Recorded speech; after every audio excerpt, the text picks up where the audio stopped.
This is the D6 generation with your hosts, Craig Gallant. No, cut that. Keep that. Someday it's going to be worth something. Russ Wakelin. You put me in an ATST with frickin' Wookiees attacking me and whatnot? Now you're talking. And Owen Staton in the third chair. Gentlemen, litigation is in progress. Make sure it's the first chair. With contributions from Total Fangirl Vampires do not sparkle. and our loyal listeners. Are you crazy? That's like 400 hours of gamer nonsense. Welcome to another edition of Rapid Fire, the roundtable discussion of all things gaming, coming at the speed of a sprightly quickling hopped up on potions of haste. Today's edition is brought to you by all of our fine patrons over at Patreon. You guys and gals are the guys and gals that help us keep the lights on. Thanks in particular today to Sam Johnson, Alex Coombs, Ben Nitzo, Andrew Carter, and Joseph Flaherty. I'm Geeklim Nerdigan, your host. Today our panelists are Russ, Lawful Warblade Wakelin, and the Welsh bard himself, the storyteller Estrad, Owen, Chaotic Spirit Shaman Staton. Let's begin. Issue number 1. Everyone knows that the father of modern role-playing games is Gary Gygax, one of the founders of the iconic Dungeons & Dragons. Although the work was a collaboration with other iconic grandfathers of games, including Dave Arneson, things really kicked off with Mr. Gygax. The kernels were started in Lake Geneva more than a year before the two men first met. Question. In 1967, Gary Gygax created an organization that would feature prominently in the future of Dungeons & Dragons, bringing most of the key players together for the first time. This organization was known as the IFW. What does IFW stand for? Tactical Studies Rules, Russ. Informal Meeting of Warriors. Wrong. Oriental Adventures, Owen.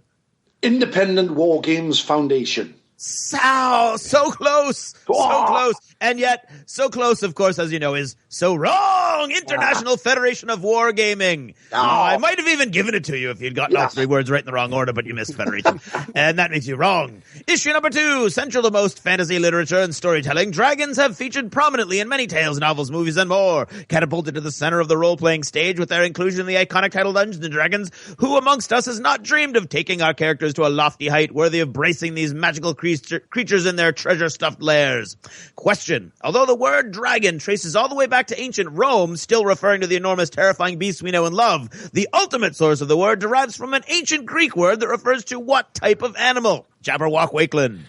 I'm going to go with lizard. Scatha Staton. Pete's Dragon. Oh, you're both pathetic. The Greek word dracontis actually translates roughly into giant sea fish. Ooh, almost did. Issue number 3. When playing Dungeons and Dragons, one's character class is an essential concept to how one will play the game. Whether you'll be running up and smacking the enemy with something heavy, or hanging back and healing your friends, or casting spells from the periphery of the battle, you cannot escape the role your class plays upon you. Although most people are most familiar with the iconic fighter, magic user, cleric, and thief of old, there are far more classes available than that, and legions of them waiting in the shadows that have almost never seen the light of day. Which class specialized in creating magical items from incarnum, the stuff of souls, which had to be tied to chakras or specific parts of the human body? Ranger Russ. I got nothing. Timed out. Outlaw Owen. Alchemist. Oh, that at least you had a guess, although it was wrong. Incarnates, of course. Incarnates. And who wouldn't want to be one of those? Issue number 4. Wales is a land steeped in the oral tradition with tales and songs that have reached into the very psyche of Western culture. With culture so steeped in mystery, passion, and emotion, it is no surprise that it is featured so prominently in the annals of literature and entertainment. Question. The mountains and valleys of Wales have given rise to some of the greatest entertainers in the world, including the dulcet-toned Tom Jones. What was Tom Jones' original name? Release me, Russ. Really? This is a rigged question. On Broadway, Owen. Thomas Jones. Oh, so close again, Owen, and I'm going to give you a wrong. A wrong! Thomas Jones Woodward. Thomas Jones, that's such a cop-out. That was for you, Owen. How could you get that wrong? That's it for now. Thanks for listening, and good night. This episode of the D6 generation is brought to you by Battle Foam, protecting your army so you don't have to. And the War Store, bringing the war to your door since 1999, and that is for a decade or more.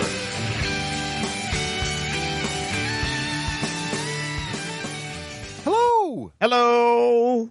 Hello. Hey, and welcome to episode 163. That number does not sound overly special to me all of a sudden, but it is special because we've got Owen with us. That's today. right. The D6G. Yeah, that's good. It's a legendary episode, the 163rd episode. What an episode. We'll go down in It history. is. I am Russ Wakelin. I am Greg Gallant going off script. That's right. Yeah, and I'm Owen Staton. Hello, Never Owen. on the script. And welcome to the show, Owen. Welcome. Thank you very much. Diolch yn fawr. Thank you for having me, guys. It's great to be back. Yes, longtime listeners will remember Owen as a regular contributor to Words from Wales before he got awful busy. Actually, he contributed with Words from Wales. He was the only person in Words from Wales. That's right. Yeah, it wasn't much of a contribution, really. It was just a load of nonsense. But yeah, it was good. It was good fun, and maybe you'll hear it again. That'd be cool. It'd be awesome. And of course, so Owen, what are you up to lately, just in general? You know, being the everyman's Welshman, as it were. Yeah, just put me in a box, Russ. Just put me in a box. That's great. You know? Just put me in a little box there. That's lovely. I've been incredibly busy, guys. As you know, the storytelling has gone through the roof with me. That's been fantastic.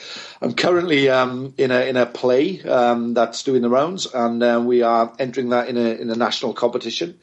It's called The Letter of Last Resort, which is a really nice a one-act play about the nuclear defense. It's actually a comedy, but it's good fun. It sounds hilarious. Yeah, it sounds fun. And I'm also just starting a play called One Man, Two Governors, which is a sort of comedy farce type thing, and that's going to come along as well. So I've been really, really busy, but I really appreciate you having me on the show, guys. And in between that, I've tried to get as much gaming in as I possibly can. Nice. Wow. So on today's episode, we are going to talk about, speaking of gaming, I think we'll talk about gaming. It seems like a thing. We're going to talk about Dungeons & Dragons 5th edition. Mm-hmm. Better late than never. Yeah, we're really excited to talk about this. We've been chatting about it, I think, in Achievements for, months now. But I'm really excited to talk about it. Everybody else is. And so we're going to dedicate pretty much most of the show. We're going to talk about character generation and the player's handbook. And then a little later, we're going to dive into the rules and the Dungeon Master Guide, the Monster Manual, and all that good stuff. So looking forward to that. And Craig, as you know, our contest bit on a hiatus. We had some fantastic entries. We're sending out the prizes, and we'll be starting a new contest probably next episode. So we got. I think the prizes already went out and got received. I've seen some pictures on the Twitter. Yes, many of them did, which is great. And we're sending out the patches now because everybody was a winner last time. So we want to make sure everybody gets a little something who submitted because they were all so great. So that's good stuff. And and we ran into Owen at Dunkin' Donuts, did we not? Yeah, you did. You did. We did, recording the lost chapters. I have a recommendation, actually, to those of you who don't want to spend money. Don't listen to that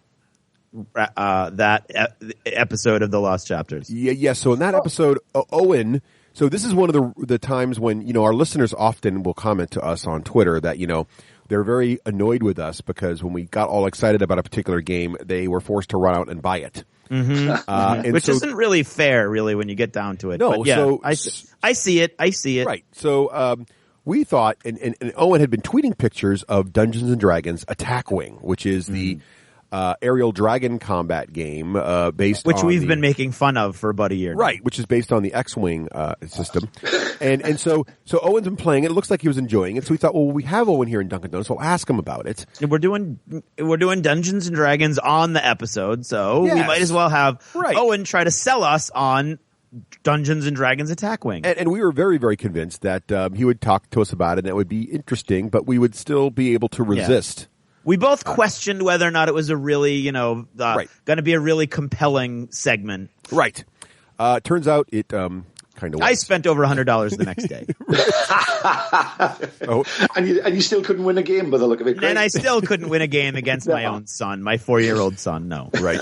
I spent $100 to lose over and over again to a 4-year-old. Right.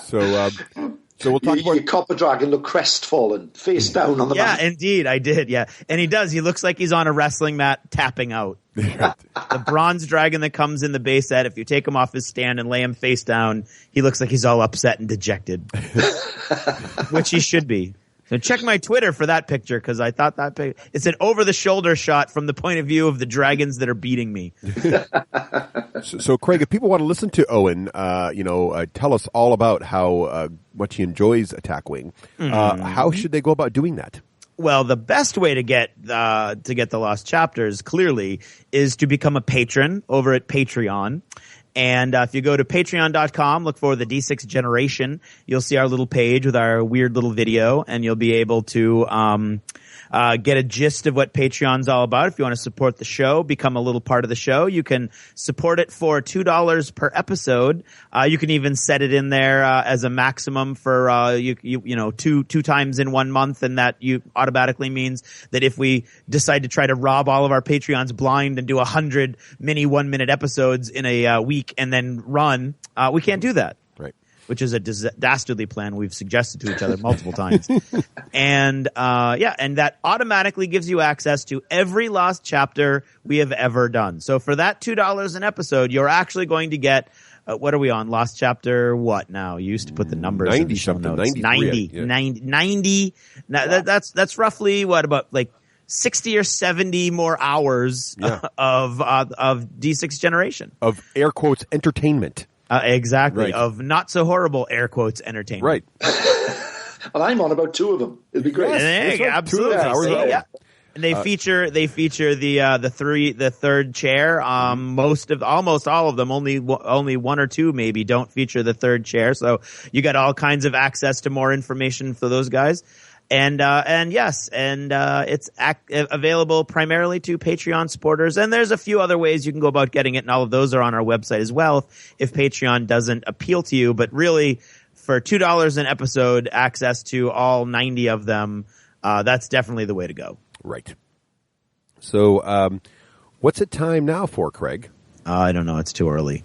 I think it's probably time for something along the lines of achievements in gaming. Bloop. Bloop. My achievement noise. Let's put in automatically. There we go. Yes. Let's try that again.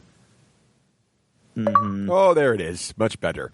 All right. So, Achievements in Gaming is brought to us by Adam, who wants you to know that the eclectic gamer needs help creating game profiles to give personalized game recommendations.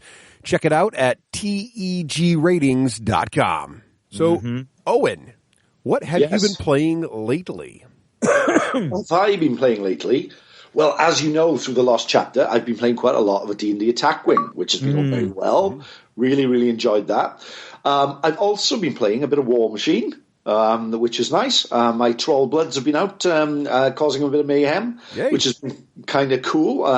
Something I hadn't played for a long, long time, so it was nice to have a game of that recently.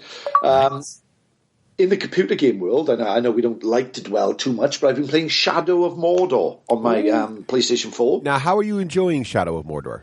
I'm really enjoying Shadow of Mordor, although I do feel sorry because it's basically orc genocide. It's incredible, really. It is orc genocide. I must have killed about 5 million orcs by now, and I feel sorry for them. I mean, they can't be all that bad, can they, surely?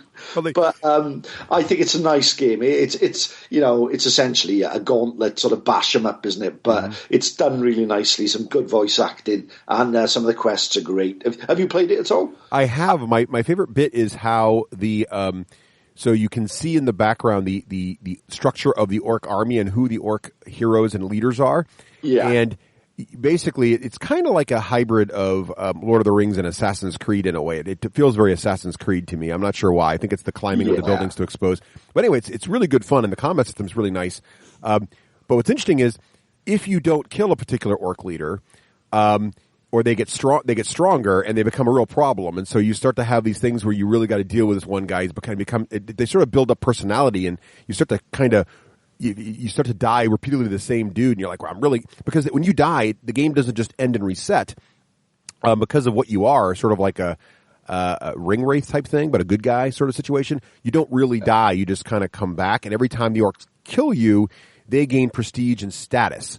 And so some of these orcs became really, really powerful and really, really annoying. You actually sort of develop a relationship with them, and the particular ones really start to upset you, which I think is really fascinating. There's one guy, I can't remember, he's somebody the Hawkhead, and he's such a weaselly little orc. Yes. He's 15th level because he keeps battering me every time I turn up. So it's no good. I hate him. I have dreams about him. See? I wake up in cold sweats about him. He's a nightmare. He's become a monster. Right.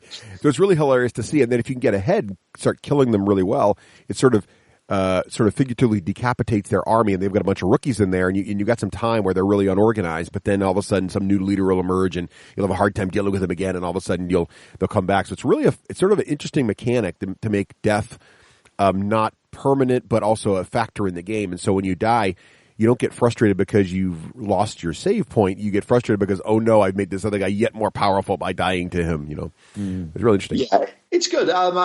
I didn't know much about it. It was bought for me as a gift, and I've really enjoyed it. I've racked up about 9 or 10 hours on it, which is quite good. And I think I barely scratched the surface, to be honest. Well, great. Well, that's a good one. All right. So, Craig, what have you been playing lately? What have I been playing? Well, as Phil is so carefree to point out, my weak attempt to evade the Jedi mind trick failing utterly, I have played lots of D&D Attack Wing. Hey. And actually, it makes the money that I spent on it probably some of the best gaming money I've spent in years, because my son loves the game. Nice. And so I like it too. I've enjoyed it immensely, and I really enjoy playing it. This is the first actual game where, for the most part, where he's actually playing the game himself. And occasionally he'll do something that he'll put it on the dial, like a maneuver that makes absolutely no sense, and I'll be like, okay, now Reese, look at the table again. Where do you want your dragon to end up at the end of this move? And then and they'll be like, oh yeah, the other direction. But yeah, I mean, we've played 8 or 9 times. Honestly, and I'm using my old GW grass mat again. I put that down on our little coffee table and set the game up, and we play it. I'm very impressed with the production value. Nice. So it's much more impressive. I know you both were disappointed in the Star Trek version. So indeed. And this is clearly not that. Okay. In fact, this almost feels like a reaction to that, in that all of the templates and tokens are thicker than the Fantasy Flight tokens. Yeah. Almost like somebody heard the complaint, went, oh yeah, well watch this. The cards are the same quality and everything as the FFG stuff. The tokens are definitely thicker. The artwork is all top notch, because I mean, how much artwork is there out there for Dungeons and Dragons for them to draw on? Almost unlimited. So there's great painting, pictures, the tokens all look great, the dice are cool, and I've just really enjoyed it. I like the fact that each dragon can be just a regular dragon of its type, or sort of an epic level individual with a name and special abilities and everything. I love the fact that, like in X-Wing, where you're upgrading to even the points out, you're getting equipment for your ship and maybe some abilities for your pilots. Here you're getting spells for your dragons, or equipment, or cool abilities that a dragon might have evolved over the centuries. And so your game can be different every time. And every time you put that blue dragon down on the table, it could be a different guy with different abilities and different attributes. So I'm really enjoying it. I did get a chance to play Adam after you bailed on me last Tuesday, Russ, and we played at Myriad, and it was a blast. He took me out. It's always close for some reason, except when I'm playing Reese, and so that was really cool. I played Imperial Assault, what I'm calling the Trader Session. Nice. Where my group has been doing their off-site thing. My Tuesday group isn't actually my Tuesday group anymore, because it used to be wives knew not to interfere, and everybody was there every Tuesday, and it was awesome. And that's just not what a lot of people want anymore, and so they're not coming anymore on regular Tuesdays. And so what used to be, even just a couple years ago, like an absolute no-fail, no-brainer, has become like a, wow, I show up and none of the guys that I'm regularly playing games with are there all of a sudden. And so that happened on Tuesday, and Russ was there with his Imperial Assault group, and what was his name? Mike? Mike was out. Yes. Mike was out for a very, very good reason. Yes. Congratulations to Mike. Yes, new baby. He had a baby. Yeah. Yep. And so his group was very, very, very kind enough to let me jump in, and I did before I thought, oh wait, my group might not be happy with this because now I'm going to know what's going on in the next mission that's ahead for us. And then I also thought that I'm a good enough actor that I can play the game without telling anybody what's happening next. And hey, if they can't make it, then I'm going to do what I got to do. That's right. And so I played, and I had an absolute blast playing Garkon, the Wookiee. Yes. We missed you, Mike, and your Swedish fish. Craig did a passable job as you, but we did miss you. I couldn't fill the shoes. I couldn't. But you did successfully ask several times what you should do, so it felt like I Mike did. I was told that that's what I needed to do. That was my job. Sadly, then I went on and did my own thing without following instructions. But I did ask. Right. I did solicit input. Right. So that was a blast. Thank you for that. And your brother John is all excited, and John Wakelin is a lot like Russ. When John gets excited, you know it, and everybody around him knows it. And over vacation week, when we were all away, John got super excited about Dungeons & Dragons 5th edition, just randomly, with no connection to the podcast. And it was very interesting. I was on a Disney cruise ship, which I'll talk a little bit more later. And the cruise ship at night must have gone near an island enough for my phone to reach out and get some data, because I part of the deal with my wife was that I wasn't going to pay for any data while I was on the ship, and I wasn't going to bring my computer or do any work, which makes it the first time in a very long time that I've gone on vacation and not done any work, which was very nice. And I woke up that morning and I had 23 text messages. Wow. Because I'm learning that my phone is not very good when my friends who have iPhones get into long text conversations. And it breaks it down into multiple texts. And so I had three texts from Joe and like 18 texts from your brother. Nice. All about, and I couldn't see what they were actually, because by the time I woke up, of course, that island was gone. And I just knew that I had 23 texts. So that would be like 19 or 20 from your brother. And so, so he was super excited. So we finally got back together again. Low Jog got back together last Sunday, and we restarted our Dungeons and Dragons. We went with our one-off characters, dialed them back down to first level, and started a campaign that I hope his excitement continues for, because we're having a really great time. I got to use my Dwarven Forge. I got to use both my Dwarven Forge dungeon stuff to create a city. Nice. Which we fought in, which was awesome. And then I used my Dwarven Forge stuff to create underground caverns full of water. So that was awesome. So I got to use my caverns. So it was a great night for me. It was awesome. Good. And so that's the gaming that I've been doing. Nice. And what about you, Russ? Well, not as much because, again, of my Disney vacation, I didn't get a lot of games in either. But last Tuesday, I got to play with some gamers that I don't normally play with, some new folks that married, so hi to them.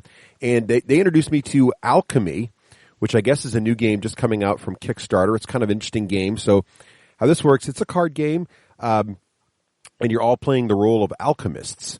And what happens is there is a bank of cards which are sort of items you break down. So you might choose lead and break it down into air and earth. So there's basically 4 elements you're trying to gather. And then in the middle of the table, there's a bunch of cards that represent different kinds of potions you can make. Maybe a love potion. And some of them are very silly, but they're kind of fun. There's a love potion, a polymorph potion, all these different kind of classic potions from various fantasy literature. And what you want to do is get the right combinations by breaking things down of elements and then put them together so you can grab one of the potions from the middle. So one of the potions might require 2 air, an earth, and a fire. And so what I do is as one of my actions, I could break something down. As my other action, I can start moving the elements onto a little card in front of me that lock them into slots. And once I get the right combination of elements in those slots, I can grab one of the cards from the center. The challenge in the interaction is that other players are trying to do the same thing, and they might be trying to do the same thing against the same card you're trying to select. And if they get to it first, now all that time you've been spending organizing your elements has been wasted. And of course, once you build potions, they allow you to take special actions which mess with other players in the game, such as eliminate all the air tokens on people's cards, things like that. So it's really a nasty little fun little game. Cute artwork, so it might be worth checking out if you like those kind of things. Also enjoyed a game of a really, really challenging, fantastic artwork, very, very challenging co-op, Samurai Spirit. Have you guys seen this one? No. So you take on the roles of samurai, and the really beautiful samurai artwork, and it's your samurai has a card in front of you, and it's double-sided. So on one side, you're a mighty samurai warrior drawn in the various classic styles. But if you flip the card over, your samurai assumes his animal spirit form. And all of a sudden, there's a new bit of art and shows your samurai maybe he's a humanoid fox or a humanoid panda or various sorts of animals. And what's happening is there's this small village populated with cute little children, some houses, and some fences around it. And, of course, bad guy marauders are trying to wipe the village out. And you go around the table taking actions, drawing cards, and really trying to take out the attackers and prevent the village from burning down. It starts out like it's going to be easy, and it gets extremely hard extremely quickly. It was a lot of fun. Beautiful, beautiful art really had me engaged. Even though I was sort of semi-distracted trying to set up my Imperial Assault at the same time, it was still a lot of fun. And it's very hard. And the folks who are teaching it to me have said they've played it like 4 or 5 times and have yet to beat it.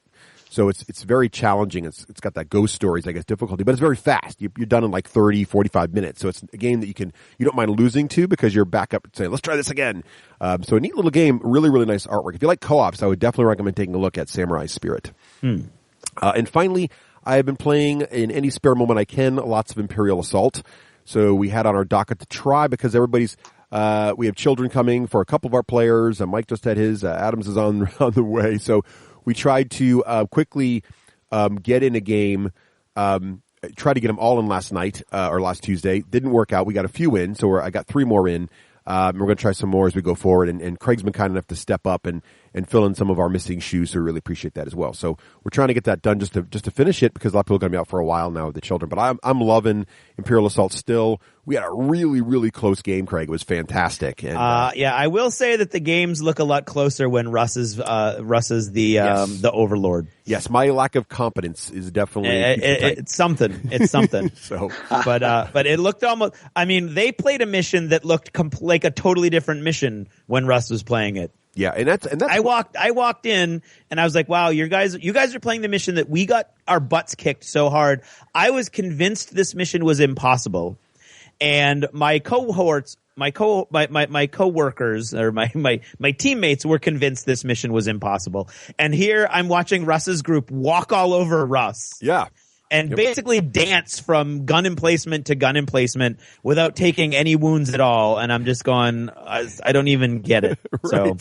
So I still don't quite understand which game is the correct game that's being played. But I'll tell you, the being on a team that's a really close game and then wins is a lot more fun than being walked all over in 2 games in a row in one night. Well, one thing I will say in that particular mission, so we played a couple, and the second game was extremely close, like nail biter close at the very end, which was awesome. The first game I did get trounced, but I tried a strategy that I regretted, which was I decided to save up for an ATST this time because they were trying to get to this prison door, and I didn't like how the mission was laid out. I didn't think I could really slow them down very quickly, and I felt that a giant ATST standing in the way would be the way to go here.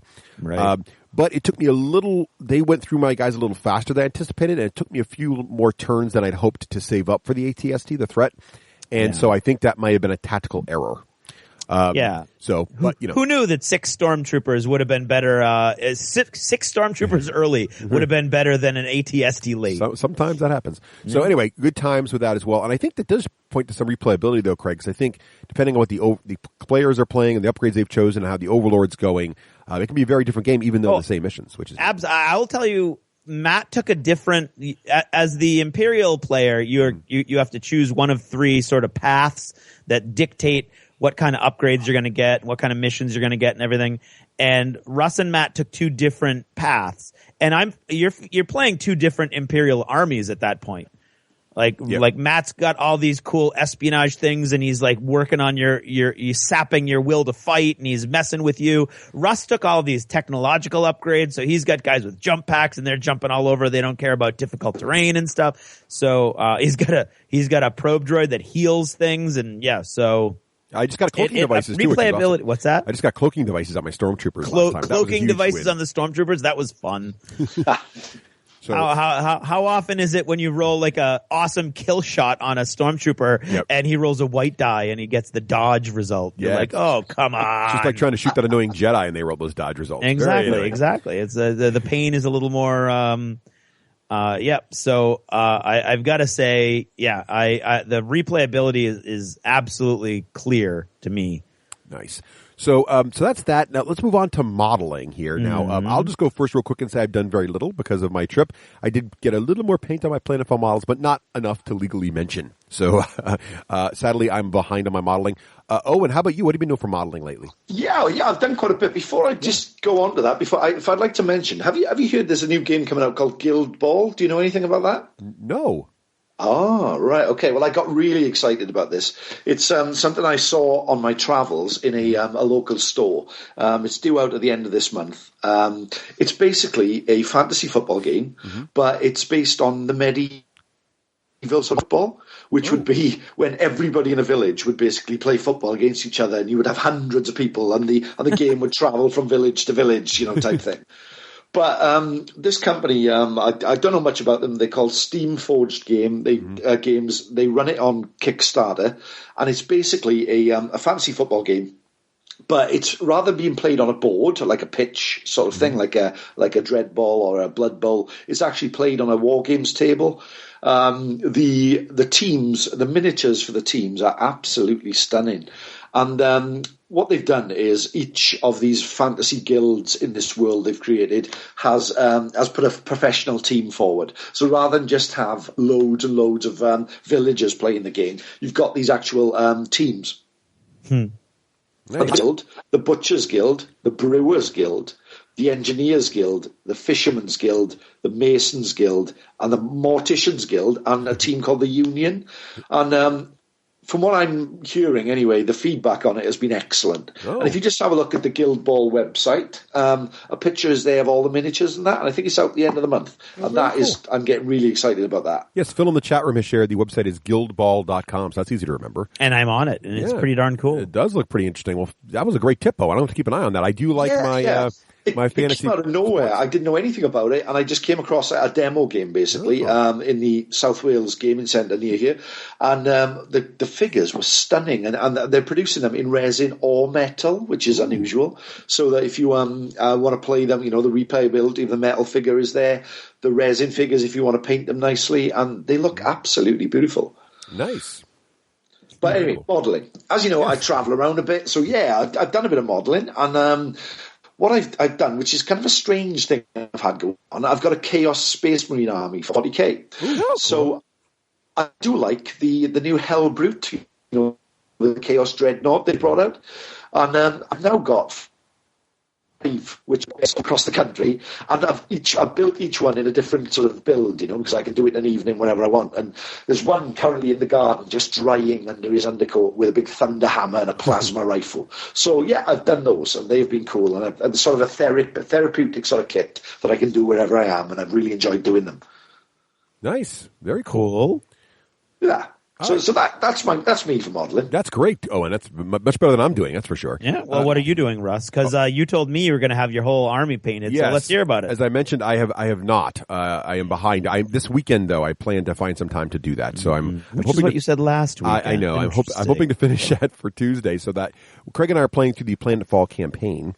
And I do have about I don't know. Or trying to. Yes, failing miserably.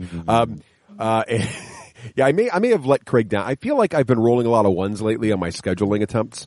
Or just, scheduling in depth, I think, is what you're actually doing. You could, I guess, charitably, you could say I'm overbooking my scheduling, like the airlines overbook their seats. There you go. Yes, exactly. That.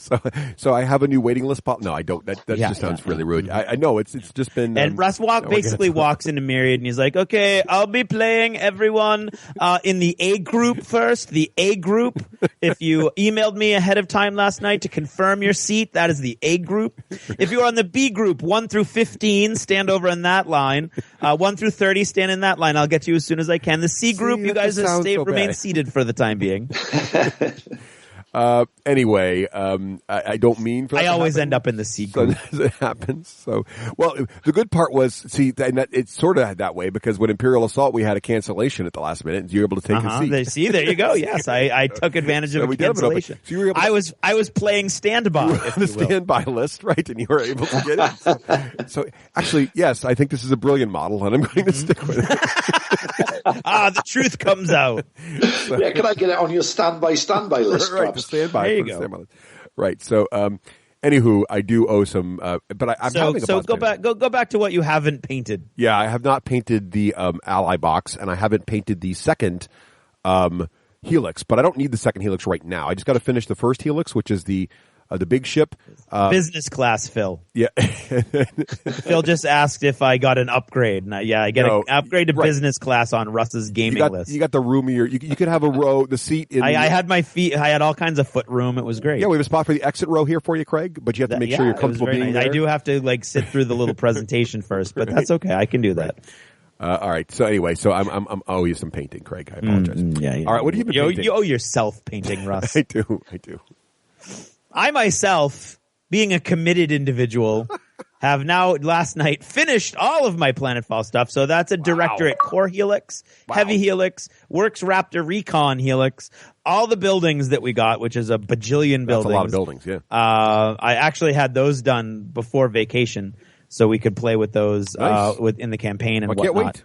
And all the objective tokens, we each have, I think, did we each get 3? I think we each got 3 or 4. We might have got 4 because I got one in my recon box as well. But anyway, I painted up all those objective tokens also. So I'm very excited the way they came out. Of course, they're Spartan Games models, which means that they're a little brick-like. So some people don't like the fact that they look a little brickish. But I don't mind that at all, especially when you're talking about tanks because you can't really see under a tank anyway. Right. And the detail is phenomenal, and it really, really rewards the time that you're painting it. It doesn't have lots of huge swaths of smooth surfaces where you have to do freehand, lots of dry brushing, lots of inking, then some detail work, and then the whole thing really pops. Yep. Really, really enjoyed painting them. I've actually gone a little not nutty, but I flocked the bases so that there's the tufts of grass on them. So I'm really, really excited. The infantry, Russ, it doesn't take too much work to actually bring the infantry into line, even though the Russ's it got an issue, and it's a totally legitimate issue with the infantry base. Everybody else looks like they're on a field, and then the infantry bases look like they're in a ruined city on slabs of concrete as far as what the modeling on the base goes. And in all of the painted examples that they have online, they've done a little more effort to put in some grass and some green areas onto the base to tie it all together. And Russ, actually, I didn't have that. What you got to do is you've got to go and get some of that GW textured paint now. Okay, yeah. There's a couple different color browns, so you can just use it and don't worry about having to go over it again. And it's thick enough that it actually fills in the gaps around the circles, because the way they've done it, which is ingenious, I think, makes them look so much more dynamic than pretty much anybody else's little figures. These little tiny figures. Right. These are 10 millimeter, of course. Is that you've got the base with some cool little barriers that people are hiding behind, and a couple models that are crouched down behind the barriers or firing or dead on the ground or prone firing, and then most of the bases have a slot for another metal miniature that you've then put in there that's standing freestanding, so that it gives the whole stand more dynamic look. Except that sometimes the little circle is a little smaller than the hole that they've left for it. But the GW textured paint filled that in nicely. Nice. So I put in there that gave you some dirt scattered around. I put a little static grass on the dirt to make it look a little more organic, and just painted the edge green like I painted the edges, the base edges of all the tanks, and it really tied the whole thing in, gave it a really unified look. So I really, really enjoyed doing all that. Cool. That's very cool.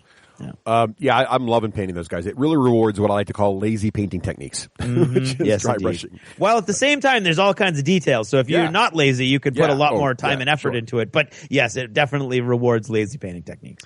All right. What about other stuff? So, Owen, what have you been doing for movies, TV shows, books, that kind of thing? Right. Okay. Other stuff. Well, at the beginning of the year, I made I made an effort to actually read books that weren't of a sci-fi and sort of fantasy sort of genre. So, I've been going through some sort of classic stuff and some newer stuff, which is all quite good, but not really a place for it here. It's been interesting, shall we say? I watched the new Godzilla film last week for the first time. What'd you think of that? I didn't like it. It was just like two big things fighting in the dark. I couldn't see what was happening. Oh, you know? I actually enjoyed that one. Yeah, I guess you know. It was okay. And my oldest son really enjoyed it, but we didn't see enough of the monster, and I didn't really know what was going on, you know, which was cool. It was nice, and the effects are good, but I think it could have been done a little bit better, to be honest. I do like it when they're brighter out. I don't like the fighting in the dark. I agree with you there. So, yeah, there's a lot of fighting in the dark, isn't there? And I didn't really know what was going on, but there we are. Yeah, that was okay. So yeah, that's been it really. I watched over here. We have a series called Wolf Hall, which is based about Henry VIII and Anne Boleyn, which a lot of people have said is really slow, and it is really slow. It's like anybody takes 10 seconds to actually speak when they come on screen, but it's really well done. It's really well done. I've really enjoyed that. That's been kind of nice. I'm the only one who's enjoying that, though. I'm just getting old. It could have been done in about an hour, and it took 8. But other than that, it was good. Nice. But if you're enjoying it, that's a good 8 hours. It's fun. It's fun. I enjoy looking at actors just staring at the screen and, you know, giving longing looks into the middle distance, really. Right. You know, I don't do enough of that. I'm going to start giving some more longing looks into the middle distance, you know, in my life. I'm doing it now, but there's nobody looking. That's good. Well, I think a couple of your profile pictures kind of look like that, right? Sort of like... They do, yeah. Right. I am practicing my longing look into the middle distance. Yes, there's something there. I think we should do more of it. I think after 3, we should all do it. You have to inject some angst, too. A little bit of angst has to be in there, right? There's definitely angst in almost all of Owen's pictures. Yes. Oh, yeah. I love a bit of angst. Love a bit of angst. Yes. Okay, after 3, even the guys on the chat, let's all do a longing look into the middle distance. Yes, 1, 2, 3. Brilliant. It makes great radio, too. It's so much angst just got wasted. Feel the angst. You can feel it. Yeah, so that's it. That's all I've been doing. Okay. Excellent. Distance. Longingly. Longing looks. Yeah. Craig, all right. what about you, sir? Okay, I'm still listening to Game of Thrones, which is good because that's what I wanted to do, was have something that I listened to for a long time. And I'm enjoying it, which I always have. And my issue that I'm starting to have with it is so much happens in that one book, and so much plot advancement, and so characters move to so many different places, and they do so many different things, that I'm starting, the more I listen to this book, the more frustrated I'm getting with his later books. Now, which book are you in right now? I'm on Game of Thrones, the first book. Yes, yep. still the first book. Yes. and we've gone all over Westeros, and we're all over the Dothraki Sea, and all this stuff is happening, and it really shows off how weak the 5th book was when you look at how much has been achieved in Game of Thrones, and I've still got like 7 hours left to listen. And then you look at what happens where almost the entire book, which is actually a much larger book, the 5th book, Dance with Dragons, is just grinding its gears over and over and over again, introducing characters that it then kills off on its own. For what purpose? And at the same time, in Game of Thrones, he's laying down so much foreshadowing that then in book 5, with only 2 books left to go, hasn't seen any payoff yet.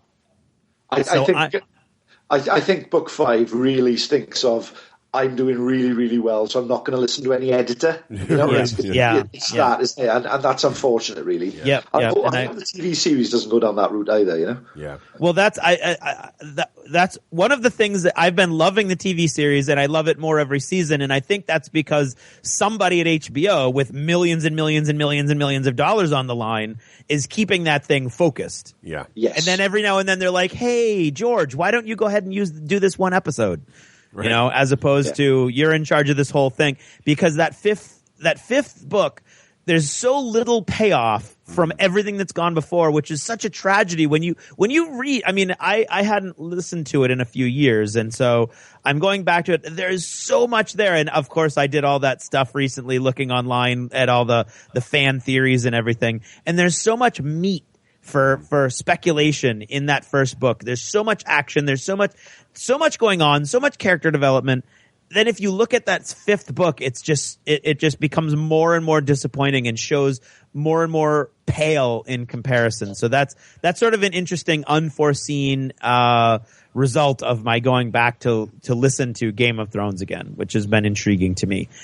I got a lot of response on Twitter and email about the Halo books and my choice of going with the Forerunner series trilogy first, and apparently they aren't very well received, at least by the people who have been getting to me. And I was like, oh, the first book's okay. It's pretty good. And by the time I was finished, I got it. Okay, I understand. I don't like that, the name Forerunner clearly indicates that you came before somebody. Mm-hmm. And I don't like a race referring to themselves as the Forerunners. So that seemed to me sort of like a weak maybe they're choice. using our language, Craig. Well, that's exactly, and it actually says that in the foreword. Right. But other than that, I enjoyed it. My problem was that book 2 is and it's in the first person, which I'm like, okay, sometimes I have a hard time getting in a first person, but not that big a deal. Well, book 2 is from somebody else's point of view in the first person also, and now I'm like, okay, now I have to do this all over again, because now I'm not sure I want to invest again all that time acclimatizing myself to the point of view of a whole new character, seeing the same sort of situations from a new point of view. And just at that time, that's when I got my rule book for Planetfall. And so I don't make a conscious choice to stop reading a book generally. Mm-hmm. It just sort of happens when I don't have a lot of free time. And I just eventually, start reading other stuff. And I think that's what's happened with Halo. I don't know. I might go back and try starting it again, but I wasn't overly intrigued by the character who's now the first person narrator in the first book. So I as an author, I've questioned, as a reader, I question people who do that and sort of in a series change the focus of your series when your readers have already invested that much time and effort in the original character or characters. So it's just another one of those situations. Very, very briefly, my Disney cruise was amazing. I'm not a Disney person per se, as I would consider Russ and Nicole Disney people. Mm-hmm. I've enjoyed the Disney parks. I enjoy Disney movies. I always categorize them as sort of like a paragon, if you will, of the service industry. You pay through the nose, but you get everything you pay for and more. And that's basically the cruise. The cruise was incredible. It costs a fortune. So thanks to my mom and dad, who just retired a couple of years ago and wanted to do something special for the whole family. So this was that. Took a couple of years for them to put it together. And so I went with myself, my wife, Karen, and Reese, of course, and then my sister and my brother-in-law and their 2 daughters, and my mom and my dad. So it was the whole group of us.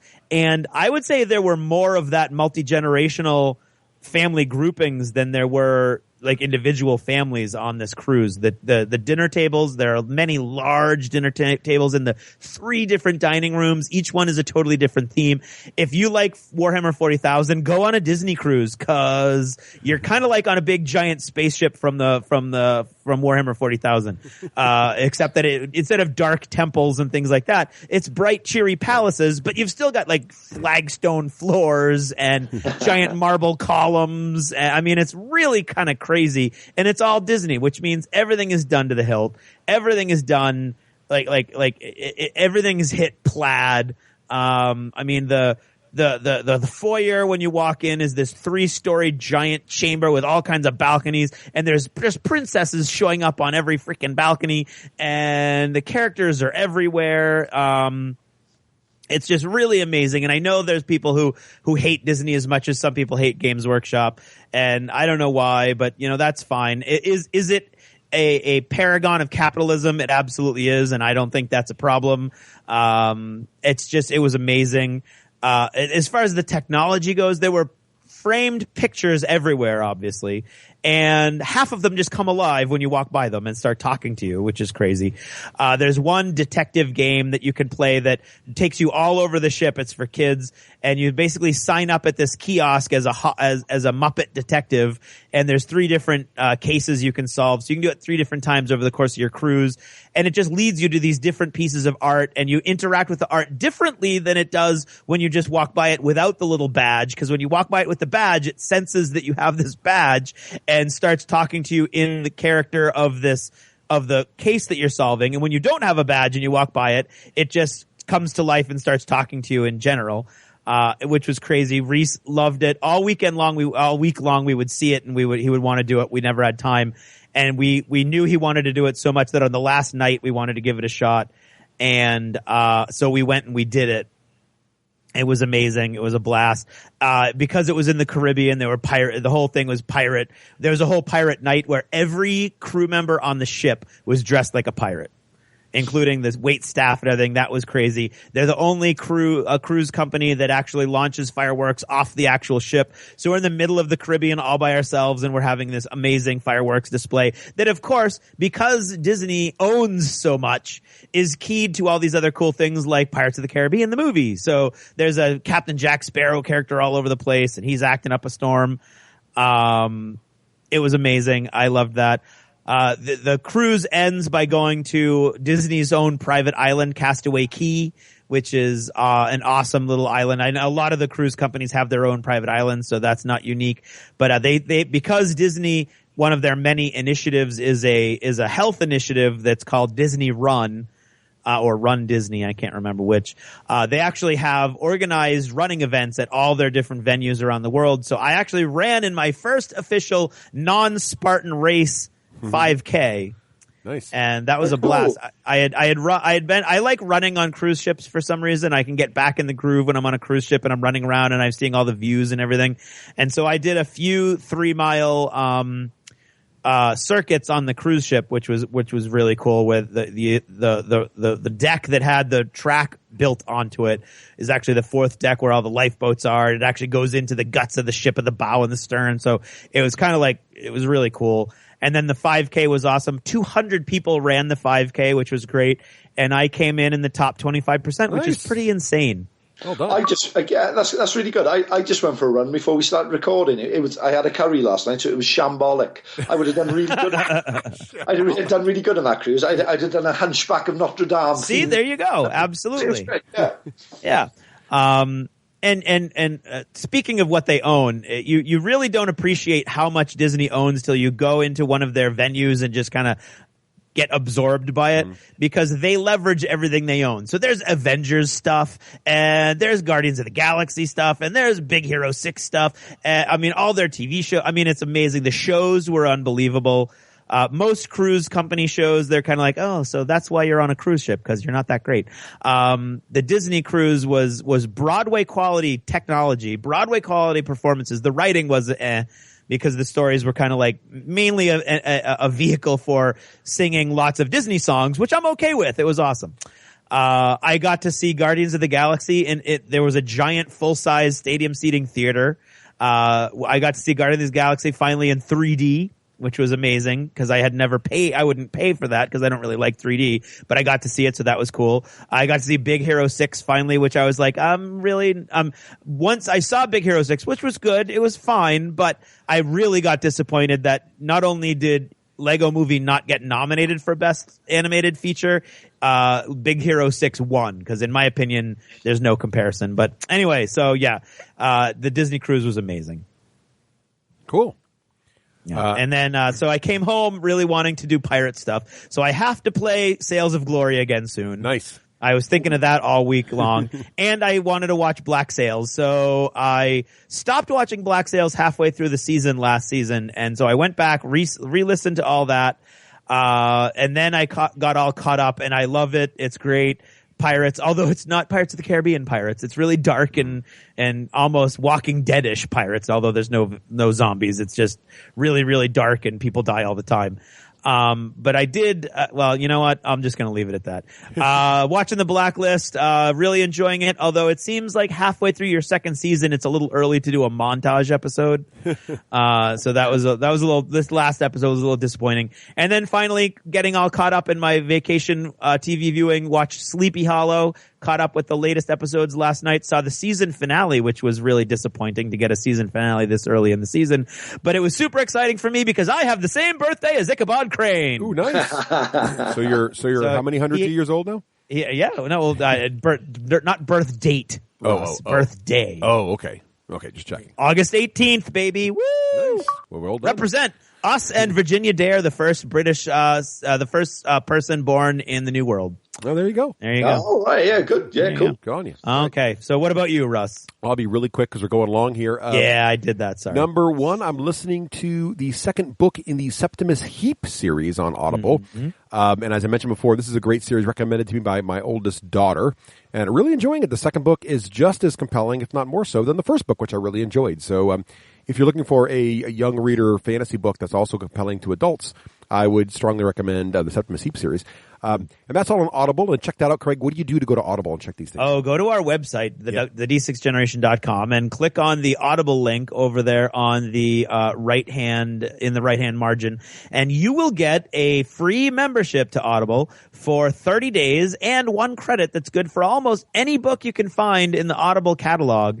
That's yours to keep forever and ever and ever. And you also get access to all the cool sales and gimmicks that they're running for that 30-day period. So really, you can't beat it. A lot of people do that 30-day trial and go away with a cool audiobook of their own. A lot of people do it with every full intention of just getting that one audiobook and then stick with it because it's such a great deal. That's what I did. I joined it for one audiobook, and then I've been a member now for 3 years. So Nice, exactly right. Yeah. So Audible's great, worth checking out. Audible is awesome. Now, in non-book areas, I have been teaching my girls StarCraft, the video game. Ooh. So they were at PAX East a while ago, and they saw this game coming out called Grey Goo, which is a real-time strategy game. And it wasn't out; it actually just released now. But they were kind of interested in it, and they're like, "Well, what about is there a game like this?" And I said, "Well, StarCraft's just like this. You should try it out." They are totally addicted to StarCraft. Really? Oh yeah, we played it last night for about an hour. They can't wait to play again. And so they team up on me, right? So they're teaming up on me, and they're really doing pretty well. But I'm trying to go kind of easy because they're learning, and they're like, "No, Dad, play hard, play like you're going to win." I'm like, "Oh, you sure?" Yeah. And they got me on the ropes, and I'm okay. So I bring out all these little tricks that I've known forever because I'm playing for all the time. And they're like, "Wow, you're really good. How long have you been playing this game?" Like, I probably don't really want to. You don't want to know how many hours I put into StarCraft. But good fun. It's been fun to share that game with my girls. So, and again, they're 12 and 10. So, StarCraft's a fun game if you got 3 computers. Another cool thing what they did with StarCraft, which I really, really like, is you can play StarCraft for free now. You can download it from Battle.net. If you go to Battle.net, you can download a copy of it. You're limited in which units you can play, and you're limited in how far you advance. And the story mode only has 5 levels you can go through before it stops. But what's really cool about it, they have this thing called the spawning mode. So if you join an online party and one of the party members owns the game, everybody in the party unlocks to the same level of game ownership they have while they're in the party. So it's fantastic. So I only have one license of StarCraft, the one I bought for myself. When they join in with me, they can play the full unlocked game as multiplayer, whatever they want to do, which is awesome. So thanks to Blizzard for making that affordable and a great way to do essentially a family license on StarCraft. So I really appreciate that. Also been enjoying the show Last Man on Earth. Have you guys seen this show? I watched the first 2 episodes, and I was not taken with it. For some reason, it appeals to me. It's very, very quirky. Very quirky humor, and for some reason, it appeals to me. So I'm kind of enjoying that. It's very weird, but the mystery of why he's the only, why he appears to be the only person left, and why there are no bodies or any evidence of anybody. It just like woke up one day and everybody's gone, kind of thing. There's some reference to a virus, very vaguely, but that's it. So it's really I'm interested to see what happens, and every once in a while, like the show is about him just kind of going slowly insane, and then all of a sudden something crazy happens. It's like, whoa, wait, it's not what you thought, and then it just moves on, and then a couple. Good call. Phil would like to know if you've seen more than 20 minutes of it. Yes, I have. Okay, I have interesting. seen the first 2-hour episode, and then there's the second 1-hour episode. So I've seen I guess the first episode was like a 2-hour premiere, or I can't remember how to call it, but essentially 3 episodes worth I've seen. So yes, and I'm enjoying it. I'm all caught up on it, so I'm ready for more. Also in the old shows that are good bucket, my girls and I have watched in the past Avatar: The Last Airbender, the original show, series. not the movie. The show, yes. Yeah. The cartoon series that was on Nickelodeon. It's now currently available on Netflix, the entire series, and on Amazon, both those places. And I love that show, and we started watching it again, and man, is it a good series. And Legend of Korra was great, and I loved Legend of Korra, which is the sequel to it, which also has like 3 seasons or 4 seasons of episodes, which is really, really good. But the first one is so great. If you have not watched that, you should, especially if you have kids. My kids love it. It's a great family show to watch together, so highly recommend that.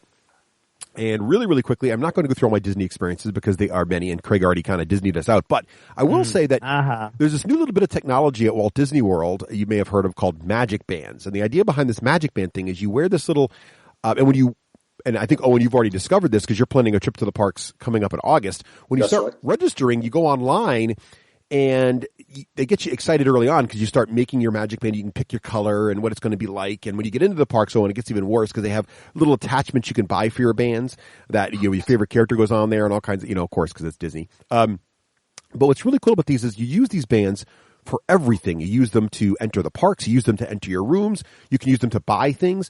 And they're waterproof, and you can swim with them. So it's kind of great. You go down to the pool, you take a swim, you walk up to the pool bar, you just tap your thing on. You don't have to worry about getting a credit card or a wallet somehow in your swimming trunks. It's great to use them. But what's really cool about them is how they've leveraged the technology in the parks. So, for example, when you're riding a ride at Disney World, those that have been there remember that when you get off the ride, let's say Splash Mountain or Space Mountain, there's a bunch of little video monitors at the end that have pictures of everybody who's been in the ride. And in the old days, you'd have to buy from the counter right there the picture if you wanted it, right? You buy it, and you have to carry it back to your room, or you have it delivered to your room, whatever. They've invented this idea of PhotoPass for a few years, where at the end of your trip, you can now go online and buy the pictures that were taken by professional Disney photographers or on these rides whenever you want. And now you take your band and you can go tap them at the end of the ride to get the picture. But it's even cooler than that. Now what happens is, and this is kind of freaking me out, while you're on the ride and when the camera takes your picture, the camera knows, based on your bands, who's in the car. And it's automatically added to your Disney PhotoPass. And in your PhotoPass, now they're doing this new video technology where there's actually a video, like a YouTube video, of the ride with a bunch of stock footage. And as the ride in the stock footage takes the corner, it cuts to a clip of your car with your family in it taking the corner. It's really kind of assembles the video of it. Really, really cool. But then the coolest thing they've done with the bands is some of these new, what I'm calling scavenger hunt adventures they've been adding to the parks. And Craig, it sounds like they have some of these on the cruise ships as well, where you go around and try to sort of solve puzzles, but you're just going from spot to spot and seeing a little story unfold. And what they've done now is, in Epcot, they have something like this, which originally was Kim Possible, and then it became Phineas and Ferb, where you get a cell phone and you go adventure around the World Showcase and try to catch Doofenshmirtz, as it were. There's another one now with cards that you can play in the Sorcerer's, it's called Sorcerer's Quest in Magic Kingdom, where you have different Disney cards with different characters on them, and you go around these different windows in the park, and you hold the cards up, and you can interact with the villains. Now they have this new one in Adventureland, which is my favorite by far, and it's kind of hidden in the corner. So when you go to Adventureland, look for the Pirate's Adventure. You just walk into this little hut, and it tells you about this adventure that you're going to help Jack Sparrow on these trips. And you just tap your Magic Band. It registers you. It puts you in a spot of the adventure. They give you a little map.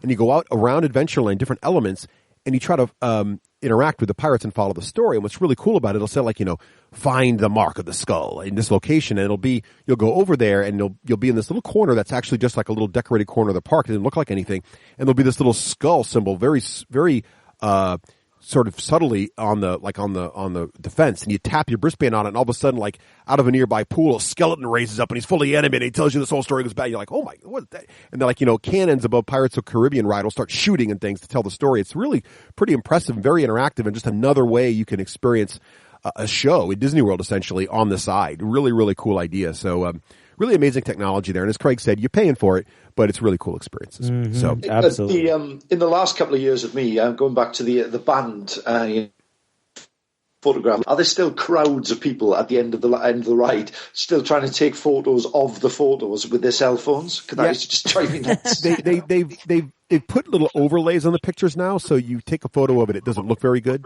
So they've kind of corrected that. Yeah. So I saw my first selfie sticks on the cruise. No. During the big live shows, just people sticking their I wanted to take them and beat them with them. Yeah, selfie sticks are becoming popular. So they're also getting made, not illegal, but what would be the word? Against the rules in all different venues all over the world. So I'm good with that. Yeah. All right. So is that achievements? Yeah, that is Echo achievements. Echo achievements. The D6 generation. Not as smart as Yoda, but not as dumb as Jar Jar Binks. Wise, the announcer is. Hello. Well, yeehaw, cowboy. Now you know what that means. That's my brand new Wild West Exodus intro, Craig. What'd you think? That'd be yeehaw. Right. Bzz, bzz, bzz, bzz. Yeah. So, Craig, I heard they got this thing going on now with Wild West Exodus over there on the Kickstarter. Yeah, I got to tell you, Russ. Now, of course, the shelf life of this particular ad is not going to be great. But by the time you hear this, if the Kickstarter's over, you're going to be able to buy a bunch of this stuff anyway, probably. Right. If you're listening to this in like 2020. Right, in the far future, like in the distant future. In the far future. It's called the Unfinished Business Kickstarter, Wild West Exodus Unfinished Business, and it is the 4 remaining factions in this giant game, bringing the factions of Wild West Exodus to 9. 9 factions, Craig. Which That's is ridiculous. an insane number of factions. It is. And includes a bunch of characters that I created. Actually, my first ever character that I created that's turned into a model is in this Kickstarter. I'm super excited. Marie Laveau, the witch, the zombie queen of of New Orleans, with her giant snake zombie, which they changed the spelling to, so now it's na zombie. But anyway, that's fine. There she is. She does have a giant. Well, that snake is awesome looking. That is a giant, enormous, like zombie He's snake. got a split Y tail with like little pokey bits that appear to be covered in blood. Yeah, in this version here. Okay, Wow. we're talking about the Confederate Rebellion. So all you Southerners, you guys you've got a faction now. We're talking about the Golden Army of Mexico. Nice. So if you're like a historian, you kind of like Ponce de Leon and the Fountain of Youth and that whole line of thought, or you like sombreros and you like lots of guys with big mustaches and they're out there in a big giant mob army. And you want to use like Cheech and Chong voices, like you can do that. And then the 2 strangest races that are in this game, you've got the Dark Nation. What happens when the Warrior Nation warriors turn and succumb to the dark side? Yeah, like Tainted Walks mutate. looking. Yeah, look at that guy. He looks awesome. Crazy. He's got like bat wings and all kinds of craziness going on. And then you've got the Watchers, which are finally the shock troops of the Dark Council. Yeah. The Dark Council gets sick of waiting. They get sick of trying to make humans fight against each other. And they finally bring in their extraterrestrial not spaceships and stuff. They're actually opening basically gates into hell and bringing forth these creatures. They look like that, aliens. I don't know, are they demons? Are they aliens? Who knows? That's awesome looking. But they are not human, that's for sure. And they got all kinds of cool different variations so go ahead and check that Kickstarter out if you're listening to this now. And if not, go ahead and check out the website at www.wildwestexodus.com to check out all the goodness that you can get right now. Yeehaw!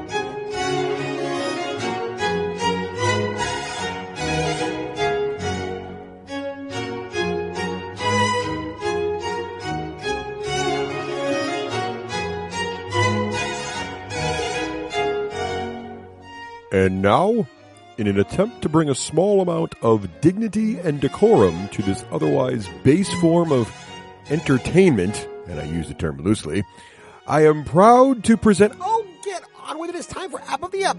Seriously, Weekland, I used to have my own segment, and now I'm relegating to announcing this pap. Hey, you're lucky we still use you.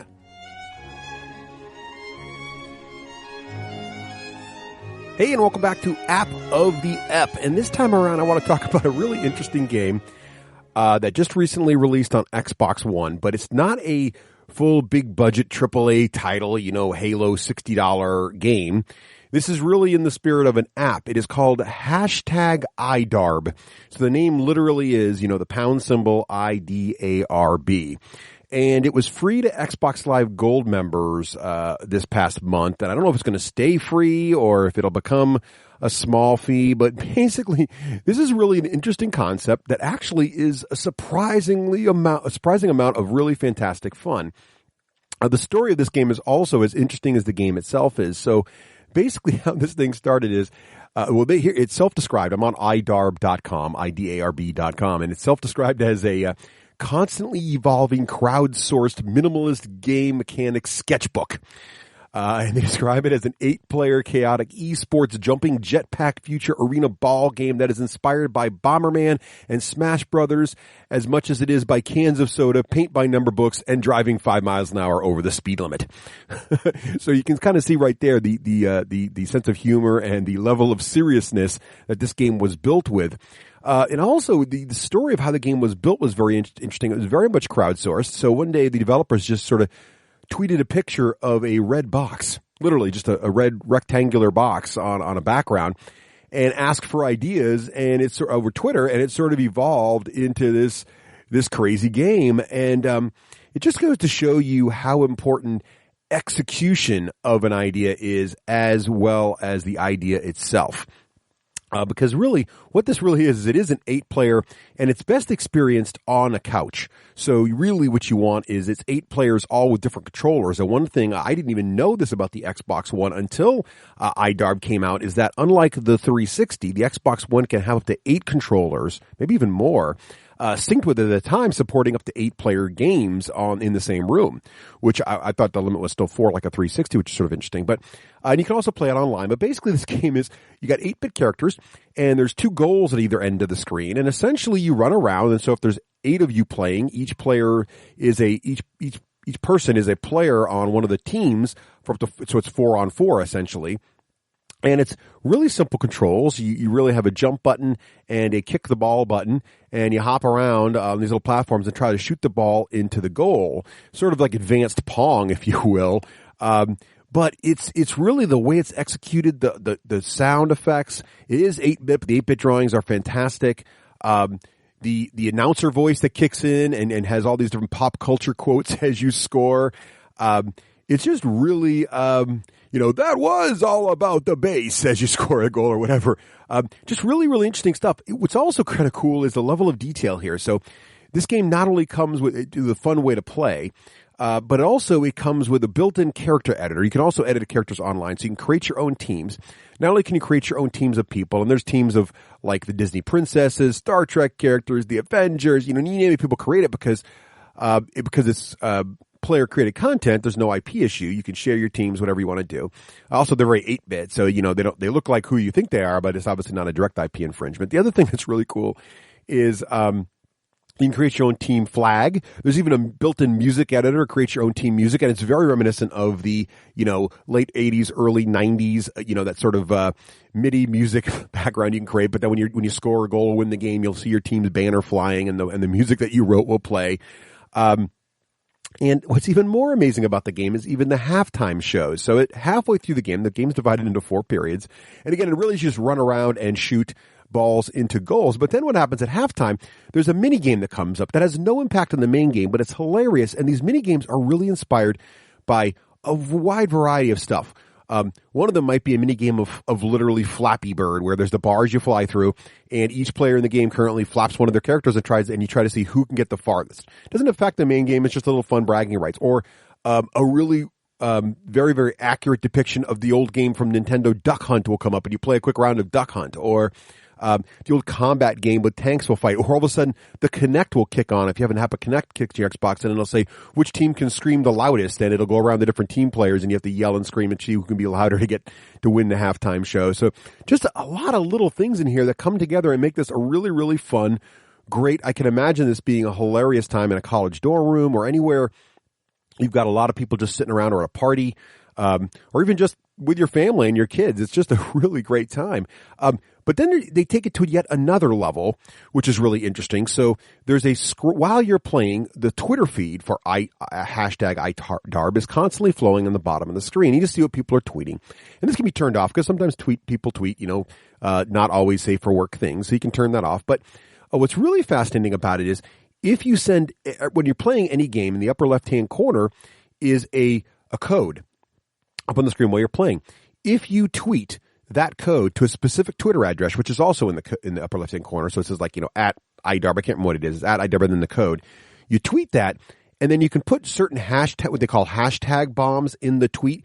It will affect the game you're watching now. So even if you're not currently one of the 8 players playing the game, and you're just watching your friends all play, you can start tweeting these hashtag bombs for this particular game you're watching. For example, if you tweet hashtag shark, all of a sudden on the different platforms people are bouncing around, little shark fins will show up, and if you jump on one, a shark jumps up and eats one of the players. Or you can start the arena filling with water, or you can reverse gravity, or you can make the screen really small, or you can make it start snowing, or whatever you want to do. Cover the arena with ice, and it has effects. So you can have in-game effects and environmental things happening just by tweeting it at the game while everybody's playing it. It's really a very innovative, clever game, yet it's retro at the same time with all the 8-bit stuff.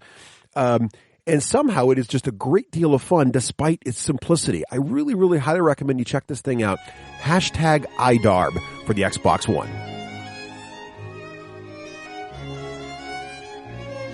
Thank you for listening to another scintillating edition of App of the App, a segment in which, hey, less of that, more just getting on with the show. Seriously, Wakeland, you are like school in summer. No class.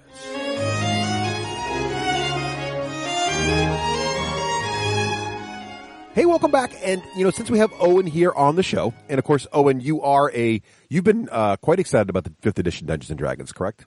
Oh, yeah, massively excited. I mean, it's going back to the first thing that really got me into gaming, going back in the early 80s. So right.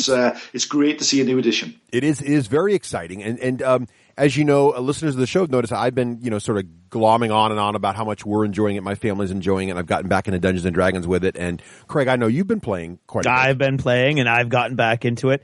And, I mean, it never ceases to amaze me whenever we do the origin story of third chairs, and you've got, like, these august people in the gaming community, and how many of them started with that little box, back in the 70s or the books, depending on how old they are, we're aging ourselves out on that point. But, you can't argue that it's central to so many people's gaming origin stories, and of course has gone through so many variations in the last 10 years or so in particular, that I think it's great. This new version obviously has got a lot of us excited.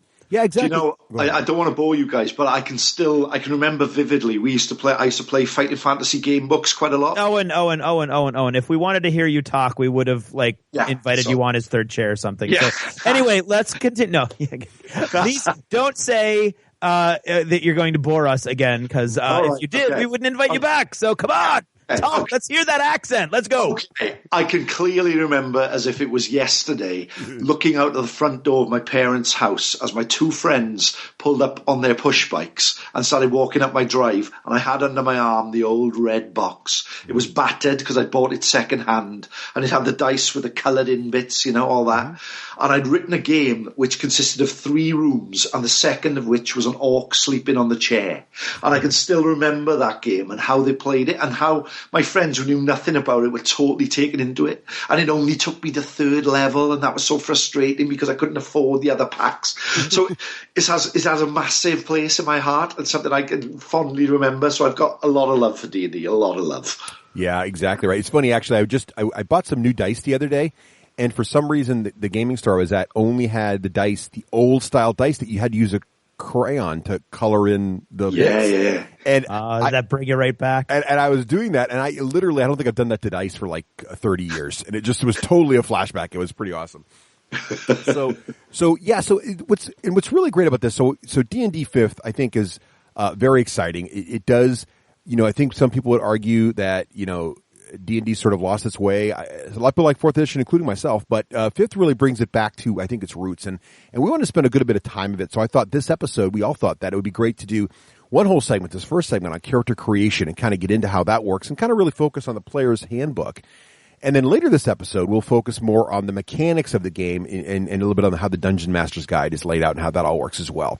So now in the player's handbook, let's talk a little about how it looks and feels, and is it engaging? And this is really sort of what got me back into it, because I think I told the story before about my power was out, and so my whole family went to Barnes & Noble one night last summer, and while we were there it was, the brand new Player's Handbook, and I have to say that a lot of it had to do with the new cover, the new design, and as I just picked it up off the store shelf and flipped through it and saw the new artwork and the layout, I just wanted to know more. What did you guys think when you first picked up the new 5e Player's Handbook? For me, as soon as I picked it up and I felt that two-tone back, have you got that where it's glossy on one side and it's quite matte on the other side? Yeah, right. I've not seen that before at all, and that was really quite sort of drawing in for me. I liked it. The artwork on the cover is fantastic, and it doesn't pretend to be anything else. I mean, the 4th edition had that very sort of World of Warcraft feel about it, whereas this one doesn't. So that was, to me, was brilliant. Yeah, I have to agree with Owen. The two-tone back of the book is this bizarre little extra detail that they must have thrown in there that had to cost them a couple pennies, I would imagine. and is something that you just go back to over and over again because it's so cool and different looking. Yeah, it's a texture thing too, right? So you actually, when you pick the book up, it absolutely is texture wise very different. I know this is really odd and it's early in the morning, but run your face over it. Run your face over it. Right, put it against your cheek. It's lovely. Awesome. It's I don't know. It awakens something in you. Okay, right. All right. Sorry, I don't know what to say to that. Except it's kind of, you're right. Yeah, you do it. It's true. Let's do it. I would never do any. Ooh, that's really nice. Okay. All right. Well, let's talk a little bit about the layout here bit before we get into the details. So there is both an index and a table of contents. How effective are those in this book? What do you guys think of those? Well, I think once I've gotten used to the book, it's okay. I think that I did have a hard time getting in. I didn't go rush out and buy the book when it came out or see it and love it at first sight or anything. I got it mainly because my friends who have all drifted away from me gaming wise because of D&D have kind of come back around and said, "Hey, if you play D&D, we'll start playing with you again." I was like, "Okay, cool." I don't know how I missed that. And so I rushed out and got the player's handbook.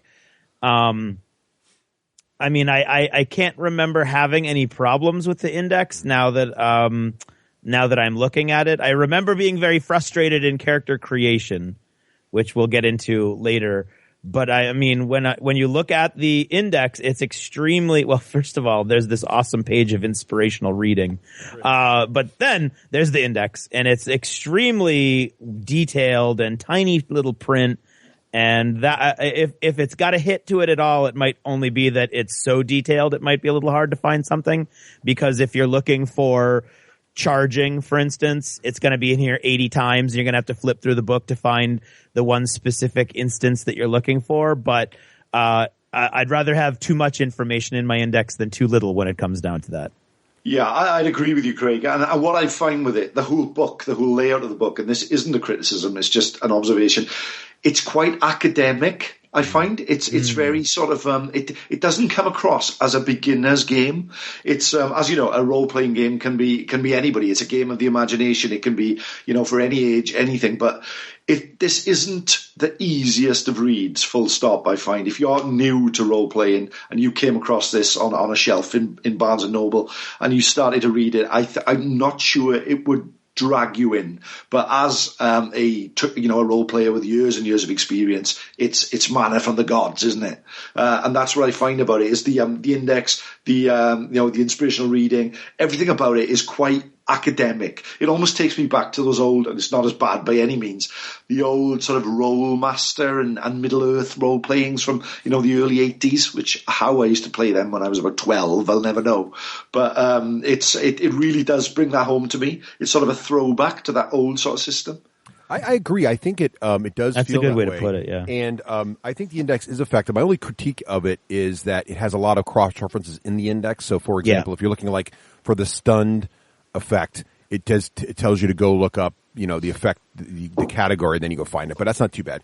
I also like the table of contents because if you look at the table of contents, it kind of is sort of a step-by-step to how to create your character. It says, Chapter 1, here's your step-by-step instructions. Chapter 2 is races. Chapter 3 is classes, and it has all the, the subheadings for each class there, so you can quickly... The table of contents is almost a quicker way to get around the book than the index, unless you're looking for a very specific topic. So I really like that both of them are pretty effective. And one thing to comment on your mentioning, Owen, was that it's not for beginners. I would agree with that statement myself. As I look at this, I would think, wow, this looks very overwhelming. But what amazed me the most about this book was when I shifted it across the table at Barnes & Noble that night to my daughter. And I said, what do you think of this? And if you look at, like, for example, page 17 where the races section, and there's that beautiful artwork of all the different races sitting around the campfire. And as they started to look at this, they got sucked right in. And so what I think's cool about it is the layout does feel like a academic book. But what I really like about it is each topic isn't just mechanics. So when you go to like the dwarf page, most of that page is actually background material and fluff with the rules sewn in there, but you can still absorb it and understand how dwarves are as a people. without having to understand what +2 to strength means, you know? And I think that's really where this book excels, is that it really weaves in the background material and the mechanics right together on the same pages. And it's not like one page is all fluff and one page is all mechanics. That's what I've found about it. Yeah, I think you're right. What I'm trying to get at, I think, compared to the last edition, and I liked the last edition, I really did, but it's like the game has grown up, because Yes. the artwork in the last edition was very cartoony. You know, it had that sort of almost computer game sort of feel to it. But this is very much a throwback to the sort of early hardback second edition books, isn't it? Right. The, you know, when it came out, the old advanced Dungeons and Dragons stuff. So let's talk a little about character creation. So, and I think, Craig, you made a good point where we kind of this different ways. So I found the book on the shelf, was under no pressure to play tomorrow or anything. In fact, I didn't even have a game scheduled or anything. So I just kind of absorbed it first, read it as probably a better way to do it. And you were throwing it, but everybody comes at these things different ways. You were throwing it as, you know, oh my God, my friends are playing on Tuesday. I got to make a character. I'm going to go grab this book from the bookstore and figure out what I got to do. Right. Right. So I think that's good because we're coming at it different ways. So I kind of absorbed it first, kind of knew where they were heading, and then went back to it as a reference as we created characters. Yeah. So I'm interested to see what your experience, because I know you had some challenges. Oh, and when you came to the book and started to create your first character with it, what was your experience like? I like yourself, Russ. I wasn't under any real pressure. I had no game lined up, but I decided to just make a couple of sort of sample characters for myself. And in all honesty, it was like putting on old boots. It was a really, really sort of familiar sort of system. Like you say, there's a lot of fluff in there, but it's still essentially D&D, isn't it? Yeah. So when you actually, if you've played the game over many, many years, it'll be very familiar to you. So I didn't really find it any difficulty there. I just, you know, I may have missed a few things out here and there, but I was so caught up in the writing and the art that it didn't really bother me. The character creation was just a sort of pleasurable experience, really. Not as nice as rubbing the book in your face, but a pleasurable experience. But a close second. So let's talk a little about this. So basically, how they've laid this out is they do have a little section near the front of the book, the first several pages under this step-by-step character creation section, where they kind of walk you through at a high level how you create your character, which is basically choose a race, choose a class, and then which again also includes choosing a background that's kind of jammed in there, and then you do your ability scores, and you're pretty much all set. Now, I want to walk through each section and kind of talk about how it lays it out, how it walks it through it. But Craig, when you first jumped into the book, what kind of got you gave you challenges with creating your character the first time? Well, from the very beginning with me, Dungeons and Dragons has always been, what kind of character do I want to play? And so I think I always go immediately to class and race, it's been a long time since I played D&D, and your brother and Joe and their whole gang have been playing it nonstop since forever. So I'm coming into a group that's been playing 4th edition. So I don't know how much of this is coming from 4th edition, because they were also big giant WoW fans anyway. So they already talk in that way. Right. There's a lot of, like, for instance, I'm having a minor frustration right now because, as I'm sure you know, your brother is all super excited now about integrating some campaign into using your whole family campaign and the rest of us, like bringing us in or bringing us through the same campaign. And so he's super, super excited. And when John is super excited, you get lots and lots of emails and texts. Right. And to the point where at one point when my cruise ship neared an island, we didn't even land on it. We neared it long enough for me to get like texts. Because I didn't pay to get any texts, or I was completely out of contact on the ship. Like I woke up to 22 texts, but we were already past the island and I couldn't access any of them. So I looked on it and I went, "Wow, Joe and John had quite a conversation last night, and I have no idea what it was about." And it was all about this new idea that he has. And he's all super excited about Dungeons and Dragons. But they're all about like maxing out the party and making sure the party has everything it needs and who's going to be the tank and who's going to be the, you know, and I don't know any of the acronyms or any of the World of Warcraft terms that have leached into role playing in their group anyway.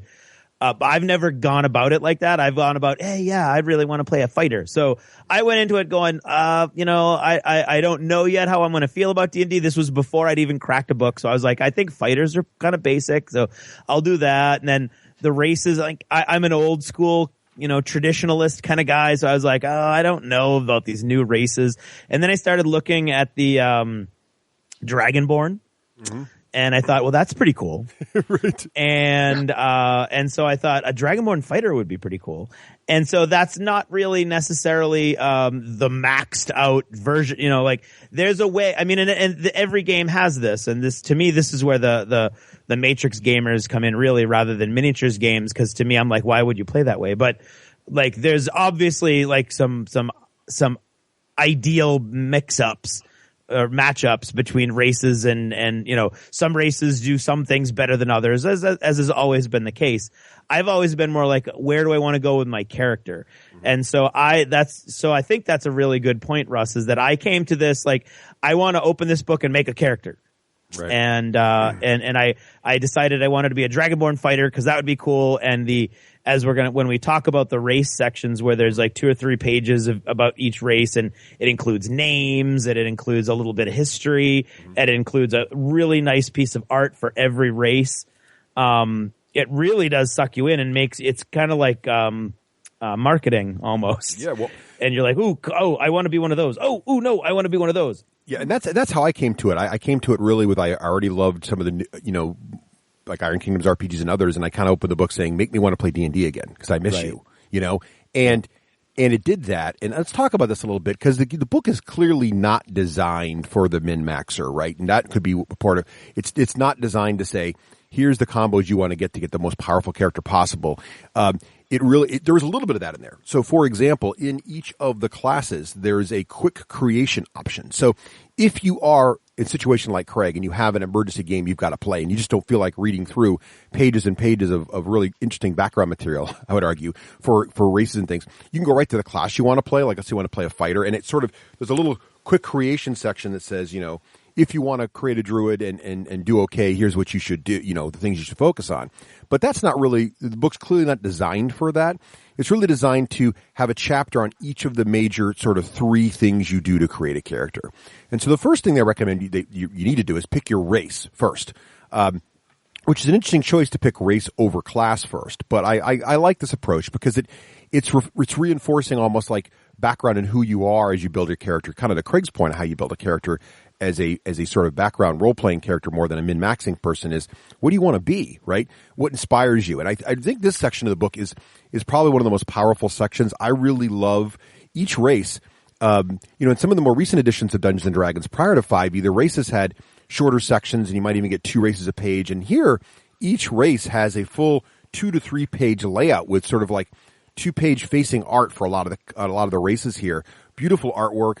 Right off the bat, sort of a classic quote from a major, character or bit of Dungeons and Dragons lore featuring that race. And you can't help but get sucked in. There's a nice little call out boxes that show how this race feels about other races and other races feel about them. So you're going to immediately know what it's like to walk through a large city and pass an elf as a dwarf and what kind of look you're going to get from that guy. Talks about clans, and I'm just looking at the dwarf page, for example, now.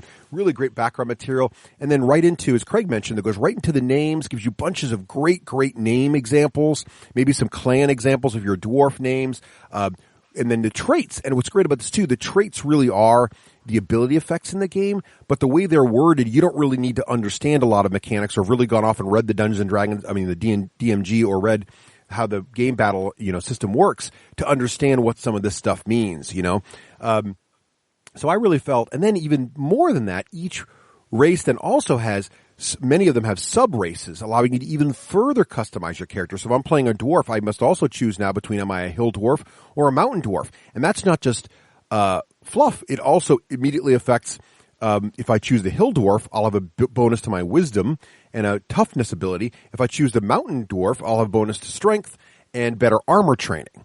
So immediately, it's not just, and I don't even need to, you don't need to, as a listener right now, you don't know how the game works. You can decide in your head whether you want to be a hill dwarf or a mountain dwarf simply based on the fact you want to be stronger or wiser. Do you want to be better with armor or you want to be tougher? And so immediately understand that without having to really understand how the mechanics work or anything else. What do you guys think about how the races are laid out? It's great, isn't it, Russ? Just like you say. And if you actually read that fluff and take the time to actually look through it, I mean, I'm just looking at the dwarf page now, and it starts with, short and stout, and then long memory, long grudges. Mm-hmm. It's so evocative, the language. So it doesn't really encourage that sort of matrix gaming, that meta gaming. It's encouraging the story aspect. It's encouraging you to look at the background and actually create a character. And that, by giving the characters a bit of space and by giving the races a bit of space, it really allows you to bring that out in a character. And I've never been a metagamer. And luckily, my groups, we've got a mix of players there. But to me, this is right down my street. It works really well. And it just gives you those ideas, those little sparks for characters, which everyone needs so much. Mm-hmm. You're right, Owen, too. I didn't even realize that until you just mentioned it. I'm looking now. I flipped ahead to the halflings, for example. And it's funny. I love the artwork in the new book, but the halfling picture's a little unfortunate. My brother, that was like the first one he saw, and he's like, I don't like the new art, but it's growing on him now because I think the halfling picture is just the exception that proves the rule of how good the artwork in this book. But she looks like she's in some serious pain, doesn't she? I'm not sure what's happening there with her loot, to be honest with you. That is an unfortunate hairdo as well. But what I do like about this, I didn't even think about my hair like that. But they lay out this background material, but each of the sections has a heading, right? So like if I'm looking at the 2-page spread on halflings, and there's tons and tons of words here about the halfling and about what they're like. But if I just read listeners, each of the section headings, small and practical, kind and curious, blend into the crowd, pastoral pleasantries, exploring opportunities. You immediately get a picture in your head of what a halfling is. If I go to humans, well, how do they make humans cool? Well, here's the human headings. A broad spectrum, variety in all things, lasting institutions, exemplars of ambition. You can now understand where they're heading with what it's like to play a human in this game. You don't even have to read beyond that to already have a gut. The Dragonborn, proud dragonkin, self-sufficient clans, you immediately understand what that race is like with 3 short words. But then what's even better is there's whole paragraphs below that reinforcing exactly what that is. You really, Craig, how did this hit you? I like it a lot. I usually don't like integrating fluff and rules, and this has done a very good job because it's fluff. Here are the rules, which is good. But even the rules are written a little bit in a fluffy way, which I really appreciate and enjoy.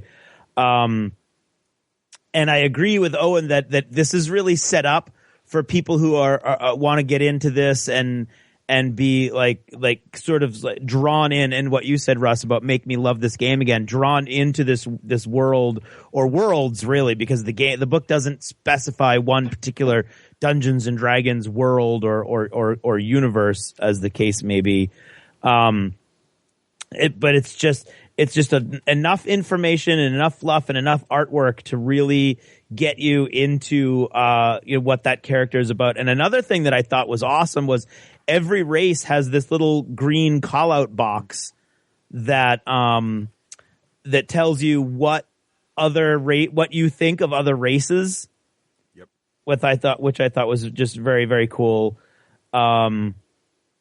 It sets up that whole, you like to have a little bit of tension in your party, a little bit of role playing between the characters, and it does immediately set that up. It just hands it to you on a silver platter, which is really nice. Like the Dragonborn one is the best because it's got the most information about how you feel about other Dragonborn, gnomes, half elves, half orcs, tieflings.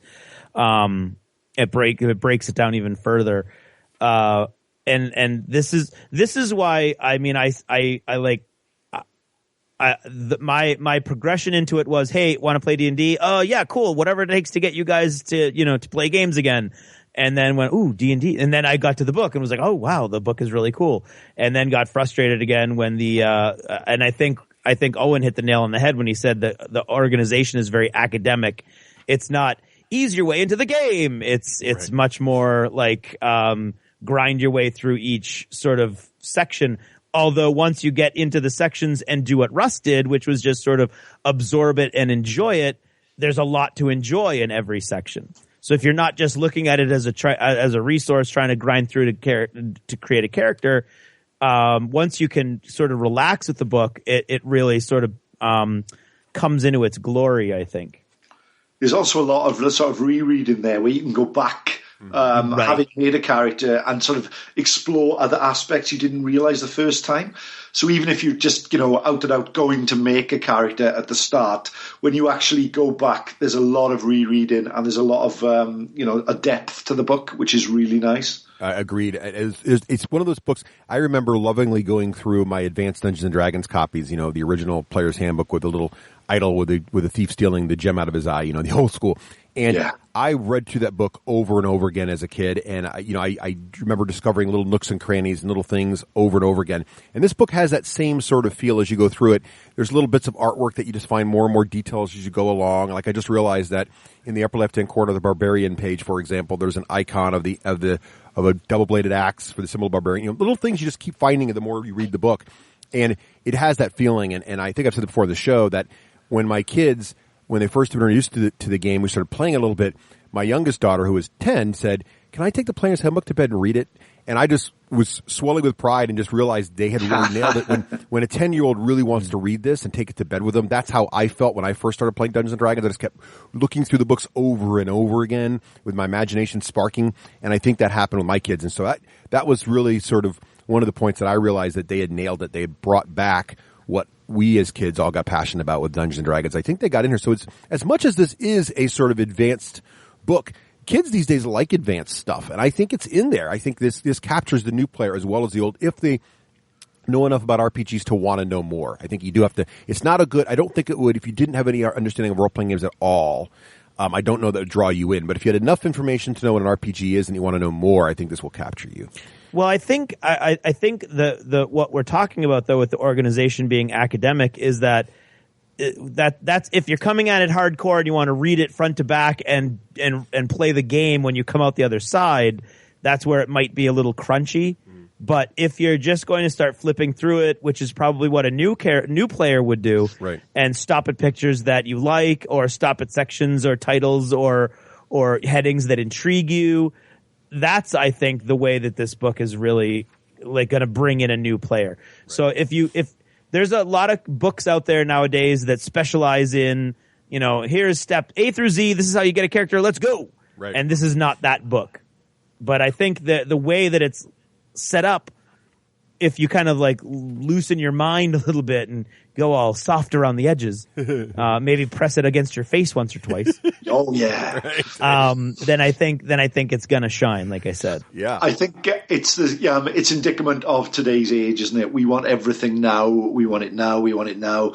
But if you actually take the time to sit, make yourself a nice cup of tea, put on a candle maybe, and just, I can't believe I said that, put on a candle maybe, and sort of sit in the corner of the room and actually take your time to spend an hour or two with a book, it will reward you, and it will reward you greatly. And that's where the greatness of it lies. It's sort of different from that fix now approach that even role-playing games are going into. It's a real old school throwback, if you like. Agreed.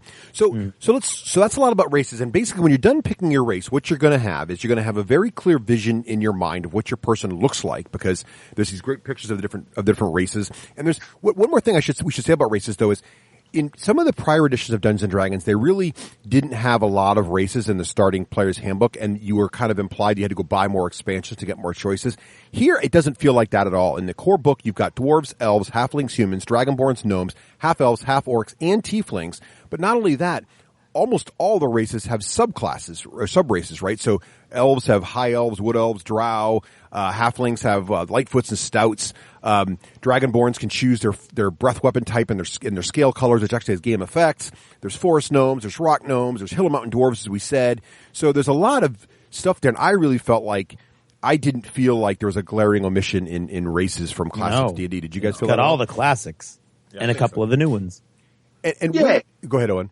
Sorry, I was just going to say it's got everything you need there. I can't think of any glaring omission anyway. And there's enough there, especially to get started with and to have some long and very rewarding campaigns. So after you picked your race, which is going to have had some great recommendations for names, maybe some clan information, you're going to have some feelings for that. You're going to have some ability score modifiers.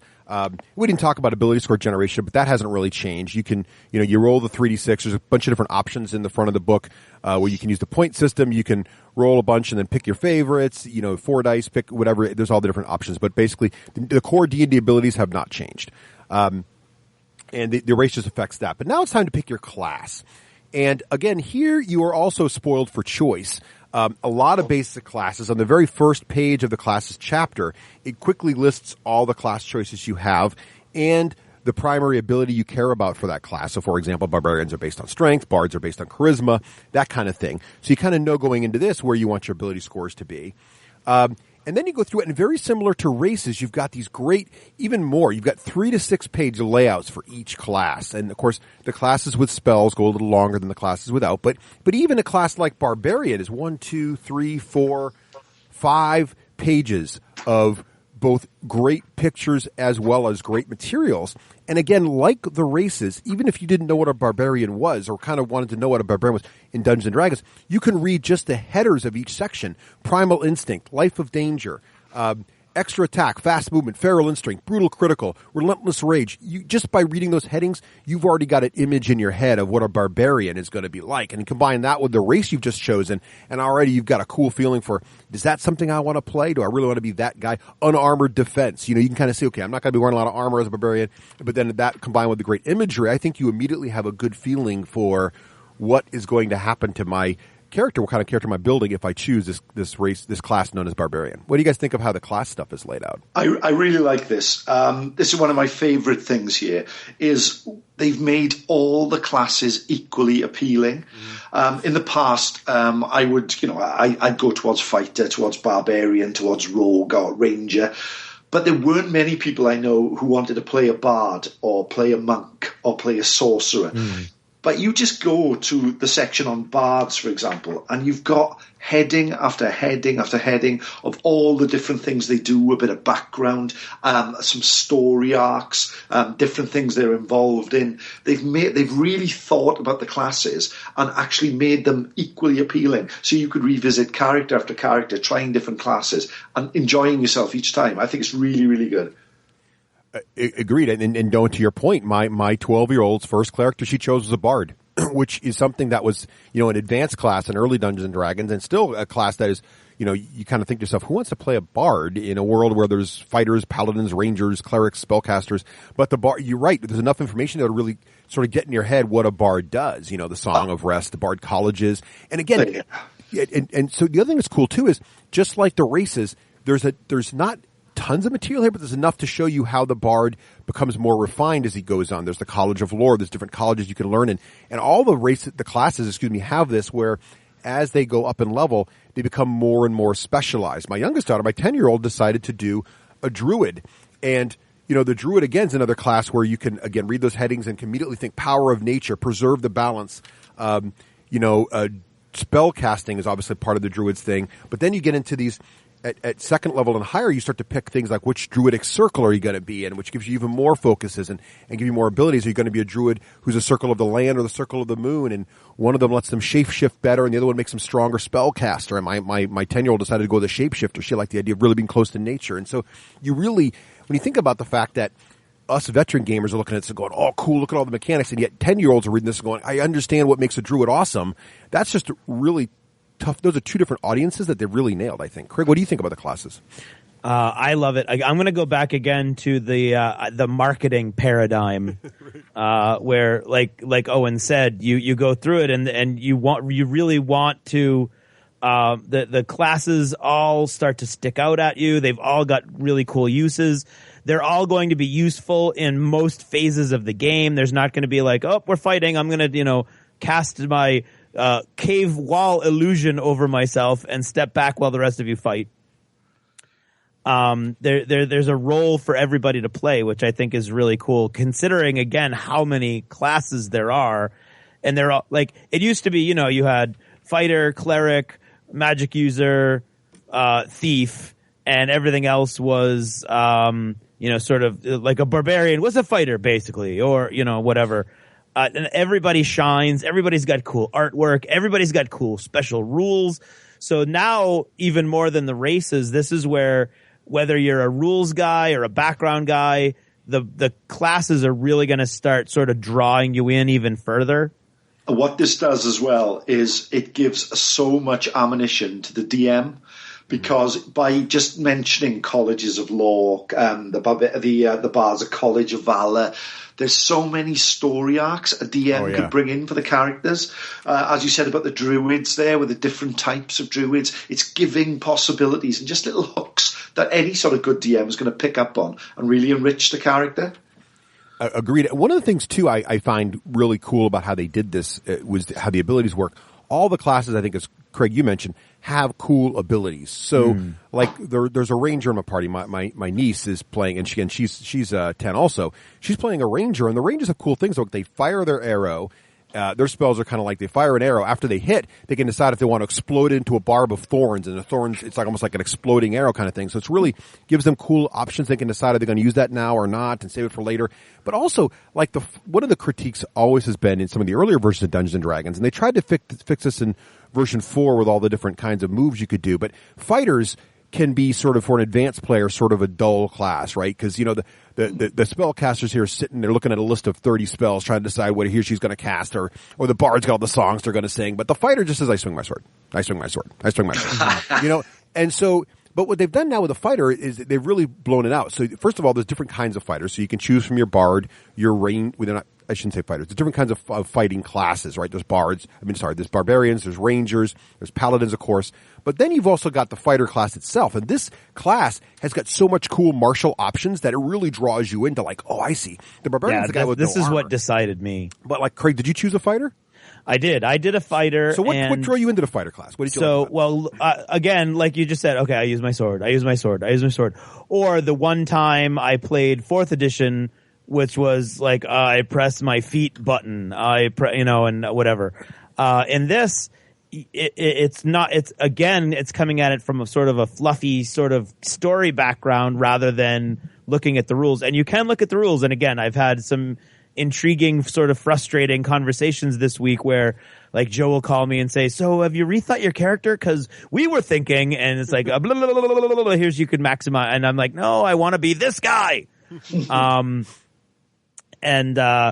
Like you first you're looking at your fighting style. You get to choose a fighting style. Are you going to be an archer? Are you going to be better at defending people? Are you going to fight with a great weapon? Are you going to fight with 2 weapons? So you're going to go with a fighting style. Then you're going to choose a martial archetype. So even within fighting the fighter class, there's 3 sort of subclasses that you get to choose from. Are you a champion? They have certain strengths and abilities and rules that kick in. Are you a battle master? Which means that you're actually a student of warfare, which I thought that's what I chose ultimately. Which is just a really cool way to look at it. Like your guy is constantly learning and growing and knows from his studies how, he can read the battlefield or he's good at leading people. Or the another cool one, which is I've always found multi-classing very difficult and complicated and not that rewarding, because your ultimate goal is to be, a fill in the blank hyphen fill in the blank. And that means that for 4 or 5 levels, you're going to play half the character you want to be. Right. In this version, there's a lot of different options for you to start right off the bat. Not really multi-classed, but having sort of some abilities from a couple different areas. And one of the cool things you can be as a fighter is it's called an Eldritch Knight. Right. Which right off the bat, you're a fighter. There's nobody going to mistake you for anything else, but you've also got some access to a little bit of magic, so that's cool, and more background, like Owen was saying, for the DM to bring it in. So I really think there's a lot of meat in every one of these classes, but fighter being the one that I worked on the most, I drilled down into. There's just so many different things to choose from, and every choice sort of isolates you as your own individual, which I think sort of separates you from the flock, which I thought was a very cool aspect of the way the system was built. So I think what they've really done, what they've really excelled in that, is when you look at the cleric class. I mean, the cleric in the past was just basically a walking bandage. and quite a sort of, I found it, it could be quite a dull class to play. But if you have a look at it now and you work through there's about 7 or 8 pages about the cleric, about the war domain, the trickster's domain, about little spells and cantrips they can do from early levels, like thunderbolt strikes, divine strikes, poisoning their weapons. They can specialise and go in different directions. So they're not just those walk-in first aid kits. They're actually a character in themselves. They can be aggressive. They can be passive. They can have the different pantheon of gods, give them different aspects they can go towards, and there's a real depth to sort of character creation there, which is lovely, really. It's awesome. And to tie back, Owen, to what you said about giving the dungeon master all kinds of options. You look at a class, the class like a paladin, right? Which, again, the way they've added a little more depth to the paladin now is you have to choose an oath. And there's different kinds of oaths, and my nephew chose to play a paladin. He chose the oath of vengeance. So his paladin is out there on a particular quest to take care of someone who's committed a grievous sin, and it has to do with demons. And all of a sudden, you put a character in the party who's a tiefling who is chosen to become a warlock, and now you've got a really interesting dynamic there that you can work with in the background. So it's really neat how it's all built together. And there appears to be so much more depth. And Craig, you nailed it too with the idea that you've got multi-classing almost built right in, like some of these subclasses here, where the rogue. There's an assassin, there's a thief, but there's also the arcane trickster, which is essentially a rogue mage, right? But then you've got the depth really here is amazing because you've got the 3 flavors of sort of combat characters. You got your barbarian, your fighter, and your paladin. And then you've also got a monk in there, by the way. So you've got then you got a rangers, you got a lot of combat choices. All of them, though, sprinkled some magic. But then you've also got 3 kinds of spellcasters, actually 4 if you count cleric. Actually, you got cleric and druid, bard to a lesser extent, sort of a hybrid spellcaster fighter combination, right? But then you've got a sorcerer, a warlock, and a wizard. So they didn't skimp either on the spellcasting side. So many of these classes used to be add-ons later, and so when you start a new edition, you're like, oh, my favorite, I used to love warlocks. They're not going to come out to the first expansion, and I can't be a warlock. But they're core to the game now, which is great because it again gives and again, they did a really good job with not making them all feel the same. So there's subtle differences and not so subtle differences with how you learn and cast your spells. The clerics sort of have access to all their spells, but they can only cast a certain number a day, where the wizard still needs to memorize and only knows the spells he or she has discovered so far. And so that kind of stuff's still there, which is really nice. But for some reason, it's not as intimidating. What's neat about it, too, is when you add together your race choice and your class choice, there isn't a step in the basic character creation, or sort of the way they like you to do it in 5th edition now. There isn't a step that says, okay, now go choose all these abilities. Your race plus your class plus your background, I'll get to in a second, gives you your sum of essentially your core abilities. The only thing you're really going to choose is your spells. And that list is short enough not to be overwhelming. So did you guys find that as well? That you're drawn in by all this great background material, but then all of a sudden you realize you built your character just by following the things that seem really interesting to you. It does. And what it does, again, going back to the DM and story creation, you've all been there, I'm sure, where people turn up for a game and, what are you playing? I'm playing a thief. What's his name? Jim. Or who is he? What's he look like? Well, he looks like me. Oh, okay, great. And there's nothing worse than that, but it's almost by default, by working your way through the character creation process, you are bringing a story to the table. So even a beginning player or a player who isn't that, theatrical or imaginative as in character creation is almost by default bringing stories to the table that the DM can use. And that, because it's essentially a storytelling game. And essentially, by going through the process, it really does open that up. And as a DM, and I, most of the time end up being the DM, it's manna from heaven, as I've said again. Brilliant. Yeah. So before we run out of time here, we do want to get to the choosing your personality and background. So you've chosen your race, you've chosen your class, and your class is going to give you your hit dice, your basic class features, which essentially are your core abilities. You're going to pick some. You're going to pick some more details there, and you're going to have those 2 things. And as Owen just said, and we've all been highlighting, it's really going to have hopefully sparked the player's imagination. And I don't think you can help. If you're interested in playing this game, you're going to have a really good idea of what you're going to be, your name, what you look like, how you're going to behave in battle and in town and in everything else already just by doing these 2 things. But there's one other section which really brings it home, which is choosing your personality and your background. So this is sort of the the third and final step of creating your character. And now initially this section starts off with, hey, pick a name, pick a sex, pick a weight, pick a height. But that stuff's already probably happened in your head a little bit as you chose your race. You're also going to pick an alignment. Now, this is interesting. They've spent a lot of time in the past on alignments. Here in version 5e, they didn't kill themselves on alignment. I think there's like a half a column on the alignment stuff. And I think that's good. I like alignments. I think they're important. I think there's value there. But sometimes, you end up playing what you play. And so I think it's good that it's there and it kind of helps you guide how you should play your character, but it doesn't get overly bogged down. And then they have some other couple things that I think really, to Owen's point again, help you. They're almost like built-in role-playing tips. It's like, hey, you need to pick 2 personality traits. You need to pick some ideals for your character. You need to pick a bond for your character. And you need to pick some flaws for your character. Now, these things don't necessarily have direct game impact. These are just seeding your background. They're kind of forcing, but they're not overwhelming. It's like, pick 2 traits. Pick an ideal. Pick a bond. Pick some flaws. It's just boom, boom, right down there to kind of get you going here. And I kind of honestly glossed over all that when I first did this. And when I got to the background section, I fell in love. And the reason I fell in love with backgrounds was this part. One of my favorite things about the Iron Kingdoms role-playing game is this idea they came up with, which is they've got all these different sort of careers, they call them. And you must pick 2 careers, and these careers merge to form your character, right? So you can pick a pirate gun mage, and now you've created a pirate gun guy, or you can pick a swordmaster gun mage, and you've done that, or you could pick a healer gun mage and do that. And so you can create a multi-class character essentially every time you do that. They've kind of done this with 5e, in my opinion, as well, when you get to backgrounds, because when you select your background, you are essentially when you pick this, you're assigning abilities to your characters as well. It helps dictate their starting equipment and their starting abilities. And there's also a bunch of other personality stuff you can grab in there. So now, and some of the backgrounds are really cool, I think. For example, there's acolyte, criminal, charlatan, entertainer, folk hero. So let's say you don't want to be a bard, but you'd like your fighter to really come from a background where he grew up as a lute player in town, but now he's a fighter. But he's not a bard; he's a fighter. But he knows how to play a lute, and he's been there, done that. You can make a fighter entertainer.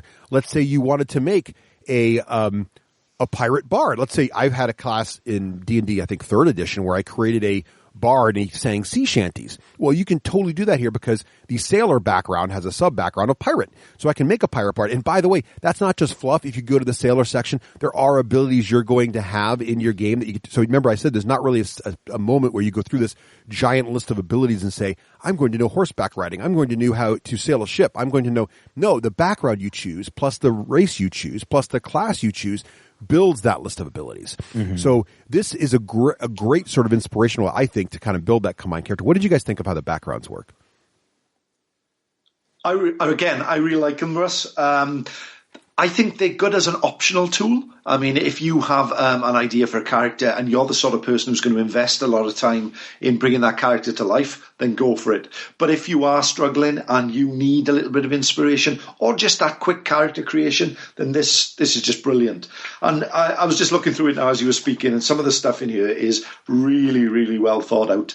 I mean, they obviously took a lot of time over this and actually, spoke to a lot of people, and the stuff that's in here is absolute gold. It's fantastic.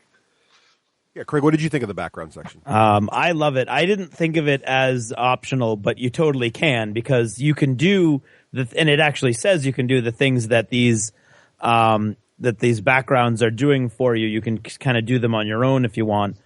But I mean, they give you a place to start with some really cool stuff, and then they give you a lot of kind of things to keep in mind: personality traits, bonds, flaws, all of that stuff can come from these things as well. And this has been true of D&D since the beginning, where you get these tables, and lots of role-playing games, where you get these tables at character creation, and you can roll it and randomize it if you want. But for me, character creation is always about choice. And you can choose these also because, for instance, just looking at guild art. No, that's not a. Let's look at guild artisan, entertainer, right? So some of the flaws of an entertainer: I'll do anything to win fame and renown. I mean, that's like right out of the archetypal playbook. despite my best efforts, I am unreliable to my friends. That's an awesome flaw. And you start with that at the beginning, and right off the bat, this is doing for the player what, as Owen said, a lot of this is doing for the DM, what giving you seeds and stuff. As a character, as a player now, despite my best efforts, I'm unreliable to my friends. That's going to lead me in a lot of my decision making as I role play in town and things like that. Like, okay, they've sent me in to buy supplies, and I really should do that, but there's a tavern, I hear singing, I bet I could get over there, and I bet they'd love my songs, and the next thing you know, you've spent all the money trying to buy some friends in the crowd so you can win the contest that night, and right. And you've got, it's opening up all kinds of really cool story ability. Story avenues for you that maybe, again, like Owen said, a lot of people might not be coming from a storyteller point of view or a point of view of, a person who's got a lot of that going on in their imagination to start with.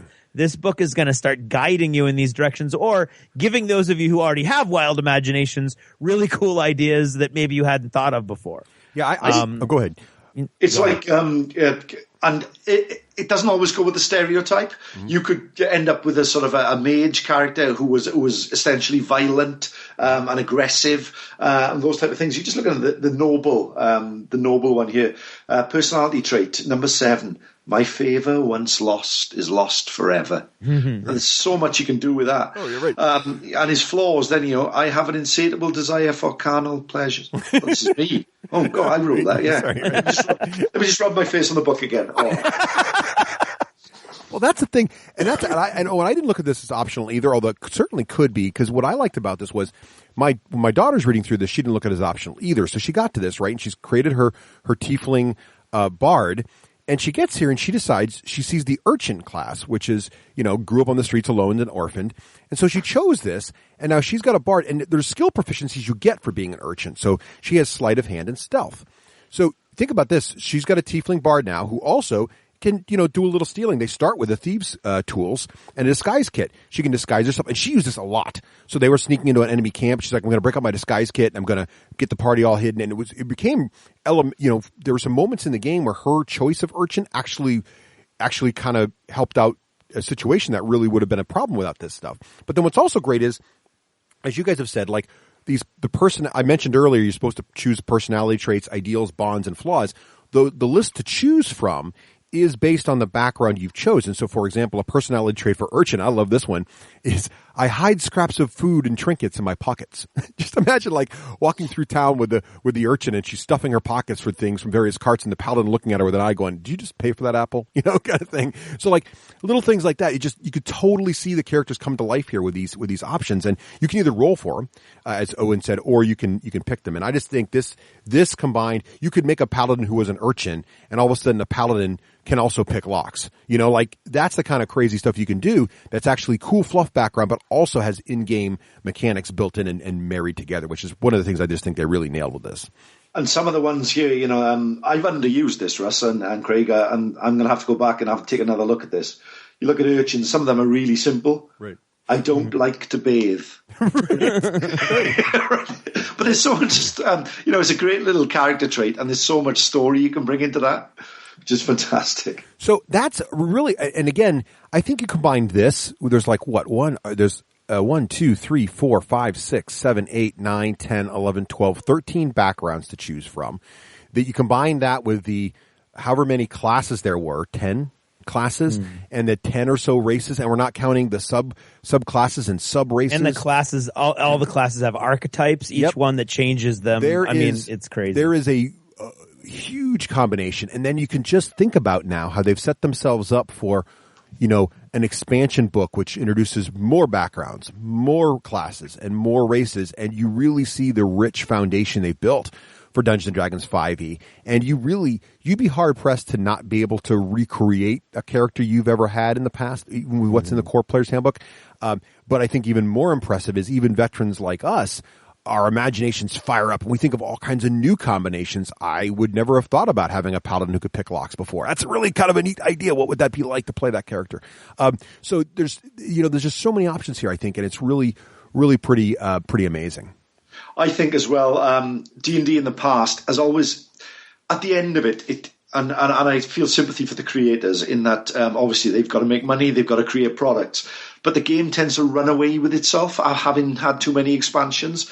And I hope that, I like the way here they're bringing out spell cards, they're bringing out figures, they're bringing out sort of going down the scenario route. But I hope the game doesn't go too much. I hope there's not going to be Player's Handbook issue number 4, this sort of thing. I hope it keeps good, because there's good stuff here. And if it doesn't run away with itself, it's going to be a really, really good game. I agree, Owen, and I think we're going a little long, but I just wanted to mention a couple of the quick things. They do cover quite a bit other bit of stuff in the Player's Handbook, so all the core rules of the game are in there. So as a player, you really need to only own this book.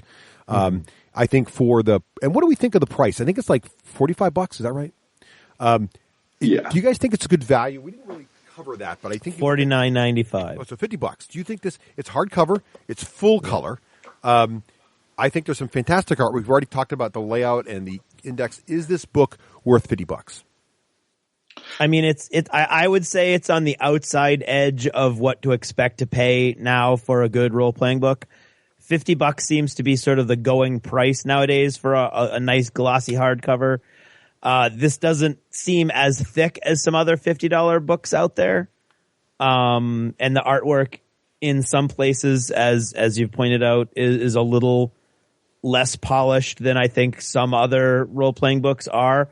But I don't think it's an unreasonable amount of money. It's like on the edge of what I think you should expect to pay if you're getting into a role. It's not light reading cost, that's for sure. You're not going to just go pick it up for $50 just to have in the background. But I don't think it's something that most gamers who know the score are going to balk at. What I will say with it is, I've got in front of me here, I've got the Player's Handbook, the Monster Manual, the DM's Guide, and the Hoard of the Dragon Queen, and the starter set. Now, I initially went out and bought the starter set when that came out a couple of months before the Player's Handbook, and I was quite underwhelmed with that. It was it came in at a cheap price. It was something like £17-18, which is probably $25, maybe $30. But it was very, very basic. It was. I thought, oh no, this isn't what I expected. Maybe I expected too much in the entry level set. But when I came to these big books, and when I look at these big books here, I've got maybe £150 worth, $200+ worth of books in front of me that I've had a little bit of use out of, but they are really, really nice books. And I know for a while over here, I don't know if it happened over there was a problem with the binding of the books. And the books went off the shelves over here for a while because some people were buying them, and quickly the pages started to fall out, and the books became really, scruffy. But the manufacturer has fixed that and put it back. And there's also, there's a lot of love in the product. When you go on the website, they're always fixing things. They seem to be listening to what the fans want. So yeah, it's expensive, but I honestly think it's a role-playing game. And if you want to get into that, then this is the one to go for. Owen, I would agree with you. And I think, I didn't, so like Craig, 5e didn't catch my attention, so I completely ignored the fact that the starter box came out. Didn't even see it. Went to Gen Con. The huge launch was there. Didn't even look at it. And then, like I said, that one night the power went out. I happened to see the Player's Handbook at Barnes and Noble. Spent the $50 minus the Barnes and Noble 20% off or whatever it was. Bought it. And proceeded to have, with only the Player's Handbook, because the DMG was not out yet. So with only the Player's Handbook in my hand and my background knowledge, and then I went to their website, and what's great was they had a PDF you could download for free that had enough basic rules for a DM to do things. So with that, combined with my $50 book, I entertained my two daughters, my niece and nephew, and my brother, so 5 players plus us 6 people. We had 4 6-hour plus sessions for $50. Wow! So I don't know where you get that kind of entertainment value for your dollar, but that I think when you look at it that way, that's an incredible value in gaming, and all role playing games are that value, and you can certainly get that kind of money out. But if you compare it to that, I think it's great. And if you look at the amount of time, my 2 daughters and I have spent already pouring through this book, I think it's well worth it. And I would gladly pay that kind of price for this kind of quality. I think it's there. and I have not seen them stumble yet either with and we'll talk about it a little later, with the DMG or the Monster Manual. I think both books. My daughters, when I first bought the Monster Manual, they're like, Dad, it's okay if we look at you. We got to see all the monsters. Sure, go ahead. And they got into it, and we'll talk about that more later. But I'm really impressed. I think the character creation will bring you in, and as you'll hear later, I think you'll find the mechanics back up and make it just as fun to play those characters that you spend so much time falling in love with and creating. Agreed. You need to invest your time in it, and it will really give back to you. I mean, as I said, it's an academic book. It pushes you away almost straight away when you first open it and think, oh no, look at this. But if you actually sit down and read it, there's lots of good reading time as well, even if you're not playing. Right. It's enjoyable stuff to actually read and enjoy. So there's value there as well. Exactly. So great. So we're going to come back. We're going to take a little break and get some words from Total Fangirl and Hollywood, and then we'll be back to talk more about how the mechanics work and what it's like to be the dungeon master and have some of these great encounters with these characters. See you soon. Ta-da! This is Total Fangirl. Regular Jane most days, Total Fangirl when the moment strikes. Han shot first. Starbuck is a guy, and Lestat, now there's a vampire.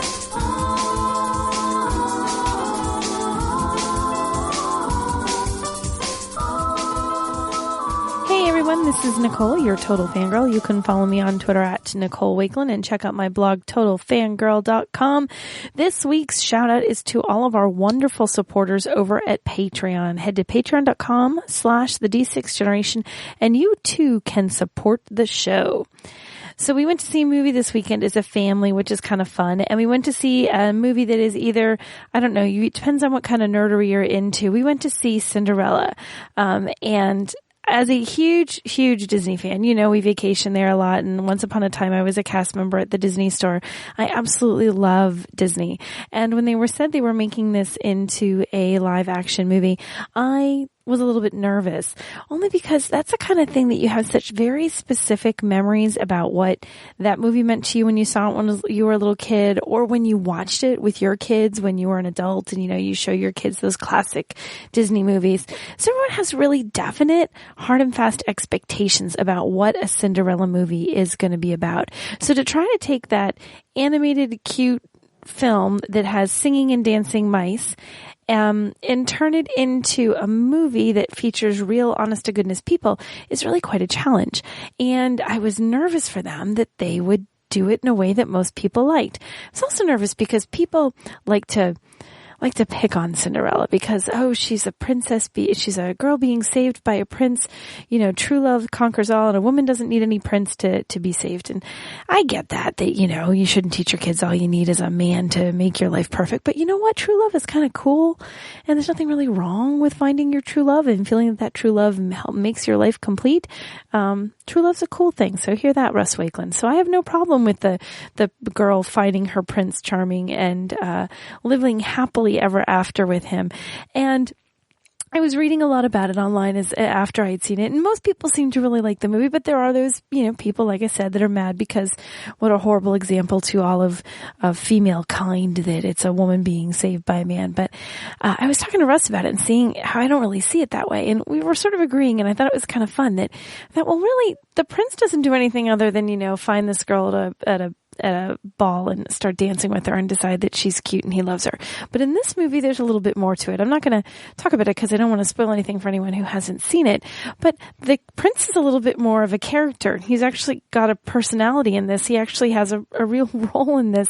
And it's kind of cool that he's not so shallow and so unformed as he is in the original animated thing. But really, the person who saves it all, and I hadn't thought about it until I started talking to Russ, it's not the prince. The prince doesn't save the girl. It's really the crazy old lady. The crazy old lady that is the fairy godmother. She's the one who kind of sets it all in motion. She's the one who's like, okay, I'm going to turn this here pumpkin into a coach and turn these mice into horses. And go to the ball, meet this guy because I totally think you're going to dig him, and just make sure you're back by midnight and don't mess it up. And if she hadn't done that, then none of it would have worked. He wouldn't have found Cinderella, and Cinderella wouldn't have found him, and there would have been no glass slipper, and there would have been no happily ever after, and who knows, one of those crazy stepsisters could have ended up marrying the prince. You never know. So I'm looking at it more like it's not that the girl was being saved by the prince, but that the crazy old lady saved the stupid young people from making the wrong decisions. So crazy old lady power is what this movie's about. And Helena Bonham Carter is actually fantastic as a fairy godmother. She's just brilliant. The only thing that could have made it any better is if some way they could have had her singing Bibbidi Bobbidi Boo. But I'm okay with what they did. It was a really fun movie. If you've got kids who are into fairy tales, they will love it. It's not particularly scary or anything, so even little kids can enjoy it. And if you're a grown up like me and you remember watching Cinderella when you were a kid and you watched it with your kids, it's really a beautiful movie. It's fun. It's sweet. And I think you'll really enjoy it. So if you're a Disney fan or a fairy tale fan, make sure you get to the theaters to check out Cinderella, because it's definitely so beautiful and pretty and well filmed that you're going to want to see it on the big screen. Don't wait for this one to come out on DVD.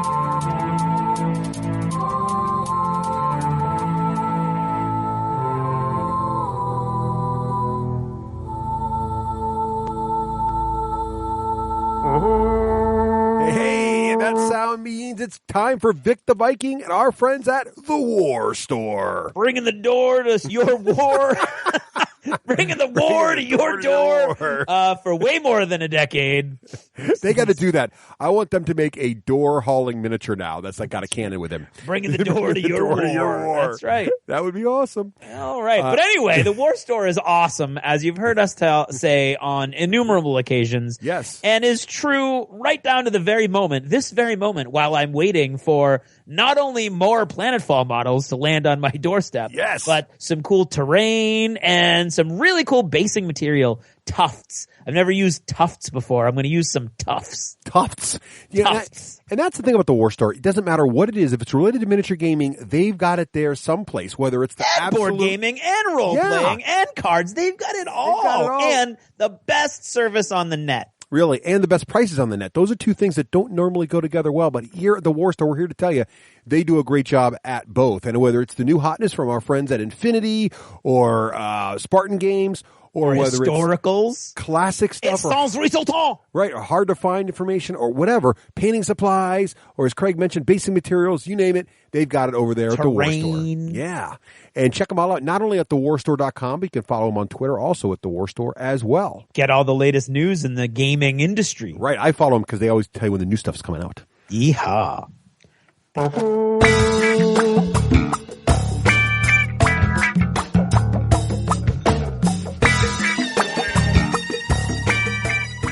I'm Rafe Hollywood Granger, and this is the Hollywood Minute.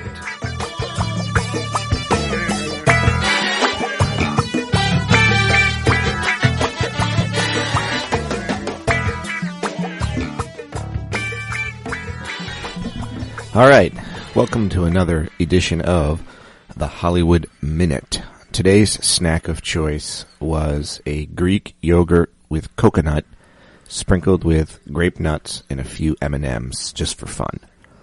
If you want to follow me, you can follow me on Twitter on the D6G Hollywood or on my blog, the D6GHollywood.com, where I finally put up a new post talking about Lord of the Rings collectible card game and a quick link to a new pod blog where I read a portion of The Dark Knight Returns just because I thought that'd be fun. Other than that, not much going on. Didn't get to go to game night last week. Instead, I needed to stay home, take care of some home stuff. And we got Adepticon coming out. I leave on Wednesday. I am very, as we sit here tonight on Sunday night, not prepared for that. I need to build a couple War Machine lists and make sure they pack in my bag.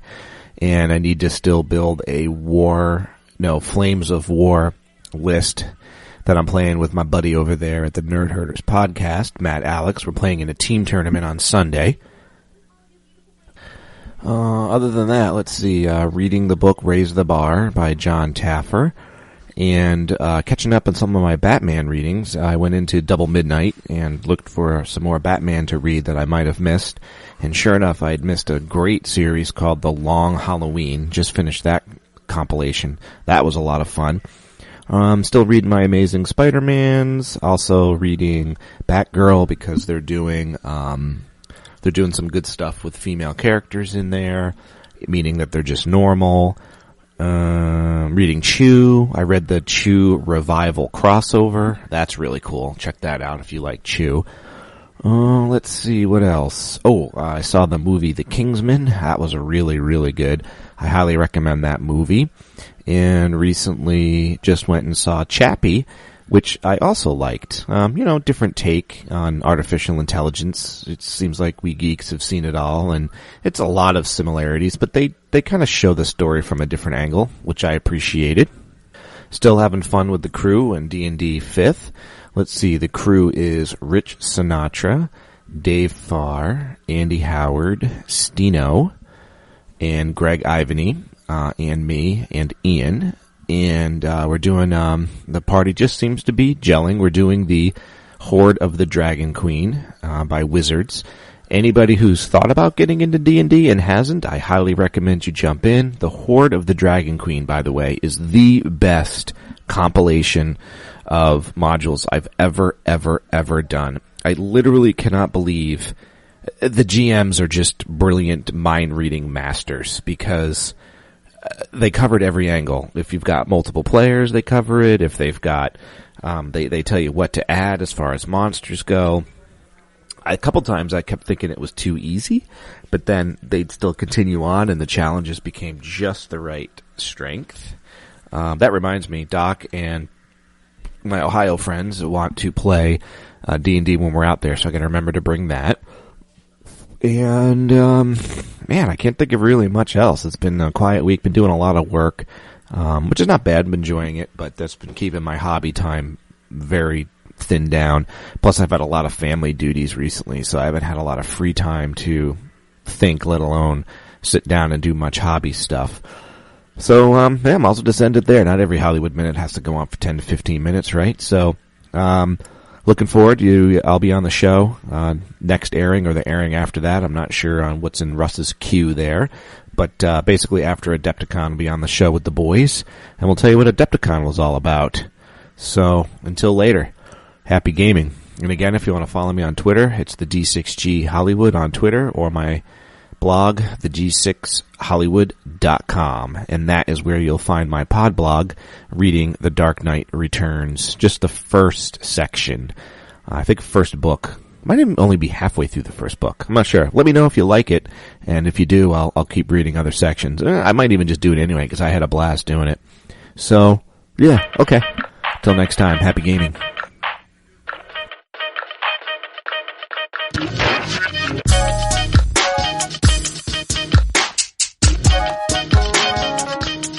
Hey, welcome back. And now, Owen, are you ready for this? I'm ready. Craig, you ready for this?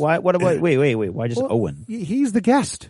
Oh, you're like regular guy, you know. Whatever. Craig, you're lucky. I'm letting your name be mentioned on the show. That's true, right? I do feel. Yes, lucky is one word. I feel. Yeah. So wind your neck in. You know? Sorry. So, earlier we talked about the Player's Handbook and how to create characters, and now it's time. We would be remiss if we were going to talk about 5th edition Dungeons & Dragons and not talk about some of the mechanics. We're not going to go through every single rule here. That would just take too long. There's a bajillion of them. Actually, there really isn't, but more about that in a bit. But we really want to go and just kind of talk about high level how the game plays so you get a feel for the differences and why we like it, maybe parts we don't like so much. And then also get into, the particulars of the Dungeon Master's Guide and the Monster Manual, and kind of mini reviews of those books as well, and kind of see if they, we kind of gushed about the Player's Handbook earlier. Let's see if the other two books also hold up to the standards we talked about there. So up first is, let's talk about the mechanics real quick. So we hinted at this talking about the Player's Handbook, and I think the core of the game, which is what I really, really like, is it's really all centered around ability checks. Everything in the end is an ability check. And it's based on those core abilities of D&D. Craig, real quick, name the 6 core abilities of Dungeons & Dragons. Go. Those are the attributes? Yeah, the attributes. Go. Strength, dexterity, constitution, intelligence, wisdom, and charisma. Charisma. Hey. Those have not changed, thankfully, and those are generated similarly. There's a variety of options in the player's handbook, but basically, you get some number, but typically between 3 and 18 for each of these statistics. But you actually don't use that number to figure things out. That number then, there's a table in the book, and this is similar to early editions of Dungeons & Dragons, gives you a bonus. So if your strength is, let's say, between 8 and 10, sort of the average strength for a human, you get no bonuses to any strength checks. But if your strength is higher than that, let's say 13, 14 higher, you get a bonus, +1, +2, and as it gets higher, you get bonuses on that, right? Mm-hmm. So what the Dungeon Master will do is something comes along, and he will assign a difficulty number to a particular attempt. So if you say, I would like to climb that rope, the Dungeon Master can say, well, the rope looks pretty easy, feels like about a 12 to get up that rope. The player then rolls a d12, adds his or her ability bonus for the statistics, and the Dungeon Master will also say, rolls a d20. A d20, sorry, thank you. I don't know where I was thinking 12 from. A d20, and the Dungeon Master will help the player decide which statistic it is, but that can be negotiated. So the DM might say, climbing a rope's strength, and maybe the player will say, well, the rope's at an angle, I'm going to be balancing on it, can I make it dexterity? And maybe you can convince him that's the one to use. The next part of this is you'd add your bonus, roll it, and if you get equal to higher than the number, hey, you succeed. Now, there's one other bit, though, that I really like, which is proficiency, right? So if you're going to climb that rope and you have a skill, let's say acrobatics or some skill that makes sense to apply to this thing, you get to add your proficiency bonus. But what's neat about this is you don't track, like, levels of ability in each skill in Dungeons & Dragons 5th edition. You either have a skill or you don't. And if you have that skill, you simply add your class, your level proficiency bonus, right? So as you level up in the game, you're going to get a proficiency bonus. So if you're level 1, it might be +2. If you're level 4 or 5, it might be +3. And that gets added in anytime you're doing something that you have a skill or you're proficient at. Make sense? Mm-hmm. So if you're going to climb that rope and you happen to have some kind of ability that makes sense for climbing a rope, like acrobatics, something, you'd add your strength bonus plus your proficiency bonus, and now you might be looking at like +4, +5, even +6 on a difficulty 12 roll, and you should be in pretty good shape. Mm-hmm. Now, so that's the basics of it, and even combat is essentially that. The difficulty target you're trying to get is your opponent's armor class. So armor class is still in Dungeons & Dragons, and now most creatures, kind of when they're listed, it just lists the armor class right on the top of the monster's profile, this monster's armor class. Which is a great idea. Which is simple. So it's really just, you look at the monster, it'll say armor class 16 natural, meaning that it's just his natural hide. Or it might say armor class 16, ringmail or something, and you kind of know what's giving it. So it's enough fluff for you, the Dungeon Master, to go, his scales glisten as he deflects your blade or whatever.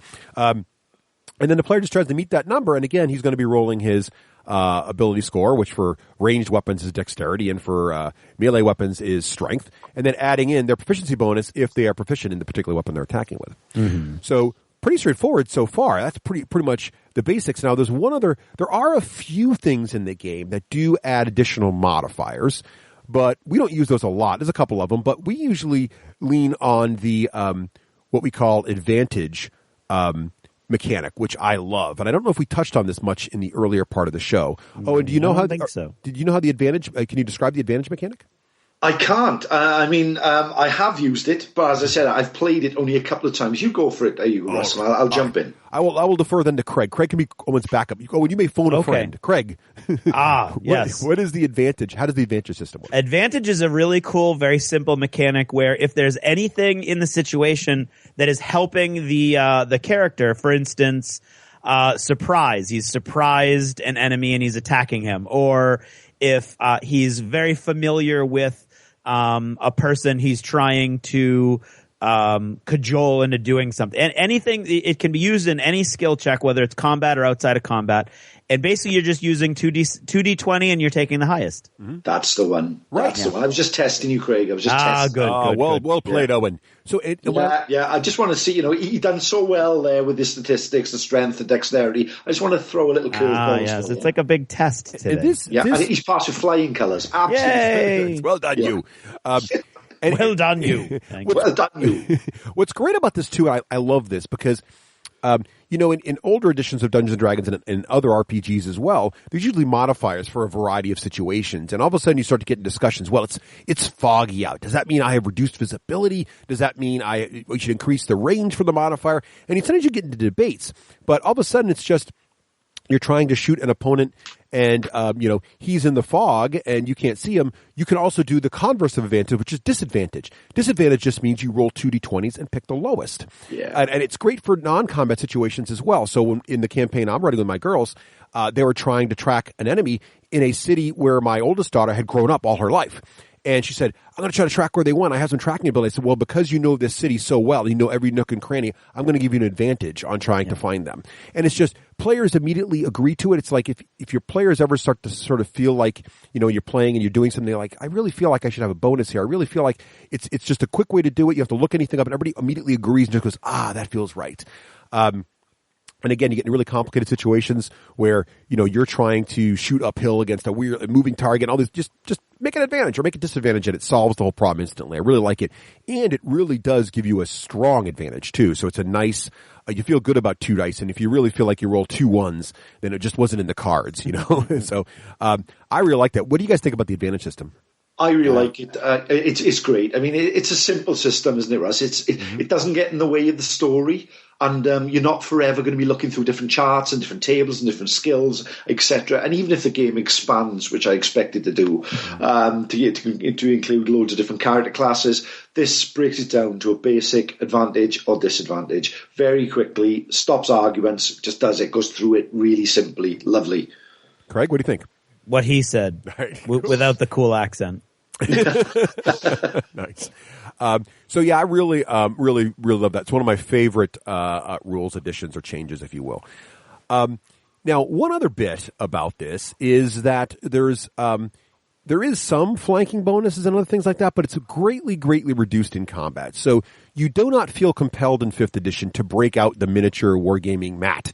And in 4th edition, being a miniature gamer, one of the things of 4th edition people are critical of that I actually enjoyed was the idea that the rule system is kind of was written from the ground up to be played on a grid with models, and if there's 2 models in certain positions, you get flanking bonuses and outnumbering bonuses and all these other things that happen, which were cool. But my big concern, and one of the things that kept me from introducing Dungeons & Dragons 4th edition to my children when they were younger, was that level of detail and strategy, while fun for me, a strategic thinker and a strategic gamer, will slow the game down and make combats take a very long time. And I felt my kids would get disengaged from it and wouldn't want to learn all those details. So I never really got excited to show it to them. In 5th edition, you can still do a lot of that stuff. It's just, there's less of it in the rules, and there's more of it's just, if someone's flanking someone, you might say, oh, he's got advantage or whatever. You wouldn't really worry the details about some of that stuff. So, I don't know. Do you guys feel like you feel less compelled to have to break out the mat for this stuff? I know it's still fun to do so, especially if you have all kinds of cool dwarven forage, but do you feel like combat's sort of faster and simpler now? Definitely. I find that myself, I never really liked breaking out the mat. I always liked actually trying to use as much decision and inspiration and imagination as possible. So when the mat came out, and it did come out occasionally, I always felt it bogged things down a little bit, and I rather that the description and the story actually takes the place there. And this is the major difference, isn't it, between 4th edition and 5th ed. This gives it gives it back to the player that you don't need all those resources, but if you want to use them, that's a bonus. And I mean, the Dwarven Forge stuff and that is fantastic, and I'd love to use some of that. But this is equally as good with just a pen and paper and a bit of imagination, which is what a role-playing game should be, in my opinion. Yeah, from the other side of the aisle, I can tell you that the rules work just as well with the mat. So great. John really likes using the mat, and I'm happy because it gets my terrain out there. But and because of that advantage mechanic that we just talked about, that's what you get. If there's another person attacking the same person you're attacking, then you have advantage. And so again, there's not a lot of calculation to work with, and there's not you don't really have to worry about. And that's something you can do whether or not you're using a mat. We're both fighting this guy, we're both near him or whatever. So I think it works both equally well with or without the miniature component, which I think I agree, Russ. 4th edition, you just could not do without the miniature component. Yeah, you felt like you were skipping huge chunks of the rules. And I agree with both of you, and I've done both things. So what I like about this is I've been in scenarios where in the early part of the game, as I mentioned, I think in an earlier episode, there's a siege against a city in my campaign. And there was one scene, and many of them I've been using the mat or mat with miniatures just because the kids like it. And I've been playing more like miniature game style with no grid. And by the way, all the measurements in the game are done in feet, which gives you very much the old school D&D feel of, you're reading spell ranges and stuff. It doesn't say 3 squares or whatever it says, or inches. It says, 20 feet.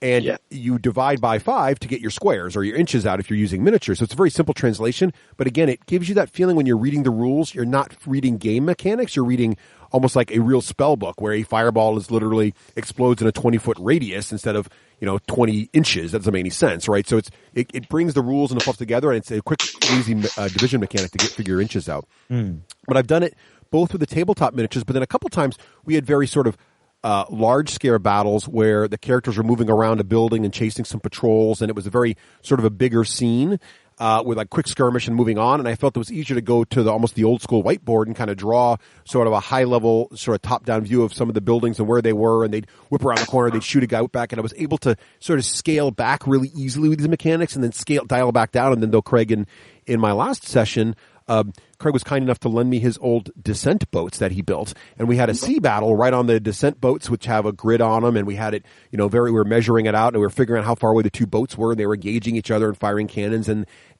all that worked with just these simple mechanics we're describing to you now. It was really fantastic. There's the cannonball just went off, and the smoke is all around everybody, and the ranger's trying to shoot her bow. I'm sorry, you got disadvantage because there's smoke all around you, and she says, okay, I'm going to use inspiration.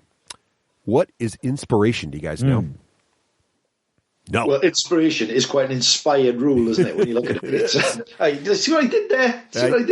Very clever. He's clever. It never stops. No, this is why I get paid the big bucks. I tell you what, this is great. Excuse me, I've started coughing now. I mean, inspiration is just that, basically a little something you can add that helps the players out, and you can use it brilliantly if the players come up with neat ways of actually performing tasks.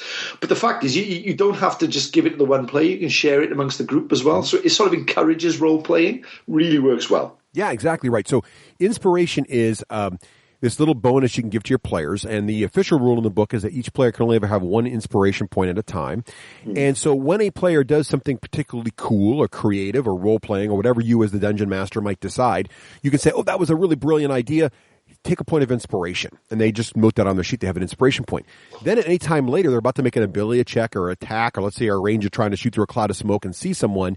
They might say, I'm going to use my inspiration. When you use inspiration, it'll either give yourself advantage or it will cancel disadvantage. So if this ranger is trying to shoot through the cloud of smoke, and I'm saying you're going to have disadvantage right now, which is rolling 2d20 and picking the lowest. So even if you got a pretty good chance of hitting, that stinks. So she's like, I'm going to use my advantage. And then immediately you can think of, okay, and there's just a brief break in the smoke, a little hole, and you're able to see through it. You fire your arrow right through it, roll a d20. Oh, you rolled an 18, you hit him. And you can just immediately just adds that great little role-playing moment, that little hero's advantage, if you will. And I like the mechanic that you can't have more than one inspiration point because it encourages using it, right? You don't get to save up a big bank of them. So you use it, and then it encourages you to do something else cool, so the DM will reward you yet another one. So if you get a good and I try to give them out pretty liberally, so you should be flowing with those pretty fast, and it gets the players as a little more role-playing. Craig, what do you think of the inspiration mechanic? I really enjoy it. We haven't used it at all because I don't think it was explained to us very well at the beginning, but I will be using it soon. I use it a lot, and I'm sure John will reward you well. They leverage it quite a bit in our party. I think it's just something that got forgotten about. Yep, no worries. So I like that mechanic as well. It gives that little bit of some other games use plot points on the mechanics, and sort of it's 5th edition very much is hearkening back to the classics, but with a lot of modern RPG additions that are very lightly added and almost optional rules. You could certainly play the game without inspiration at all and not affected in any way, but it gives you a nice tool to help encourage role playing, and of course also for newer players gives them a little bit of a crutch they can get through things with. So it also it rewards creativity, doesn't it? I mean, when you're a DM and you're out there and you're having to create everything, you're having to create the pictures, you're having to create the story, it's such a breath of fresh air when a player comes up with a really, really nice idea or a story driven something they're going to do, and to actually be able to reward them in the game for doing it makes a big difference to the game, in my opinion, as well. Yeah. So we've been talking a lot about how you shoot stuff, how you do things, and all the ability checks are really, it really rewards all kinds of role playing, as you're implying there, Owen. We probably should talk a little bit about what happens when you get shot or you shoot somebody and how wounds and everything else works. So they haven't changed a lot here, but what they have changed, I think, is pretty clever. So as in older Dungeons and Dragons, as you level up, you get a certain number of hit dice, right? Now in in earlier editions, you just rolled your hit dice to determine your total hit point pool. And really what you tracked was your hit point pool, right? I'm a fighter. I've got 23 hit points. Oh no, I'm down to 21 hit points. Oh no, I'm down to 18 hit points. So in D&D 5th edition, there's really 2 parts of health you need to track throughout the day. One of them is your hit points, which again is determined by rolling your hit dice. So at level 1, a fighter might be a D10. I forget what they are, so I'm maybe making things up here. And at level 2, a fighter might have 2D10. You also get your Constitution bonus. Remember those stats? So if your Constitution is a 16, you might have a +2 to each of those hit die rolls. So +3. Thank you, Craig. +3. So, you're good, Craig. You're good. See, I'm right on. I'm Johnny on the spot. That's right. So you roll, your 2D10, add +3 to each die. And that's your total hit points when you create your character. And when you level up, of course, you add another hit die in there. Well, you also track, though, how many hit dice you have. So Craig, the fighter, are you a fighter, Craig? I think? Yes, I am. So you might have, how many hit points do you have, Craig? 2d10. I have 23 total. 23 hit points, and you have 2d10 hit dice. And Craig's going to note on his character sheet both those little facts. Because when Craig takes wounds, so if let's say a kobold throws a spear and hits Craig and does d6 damage and does 3 points of damage, Craig will yell something creative like, Craig, what? A kobold hits you with a spear. What happened? What do you do? Ow, that hurt. Brilliant. Okay, Owen. That's a Dragonborn, too. He's a very high-pitched Dragonborn voice. Yeah, I like that. Owen, a kobold hits you with a club. What do you do?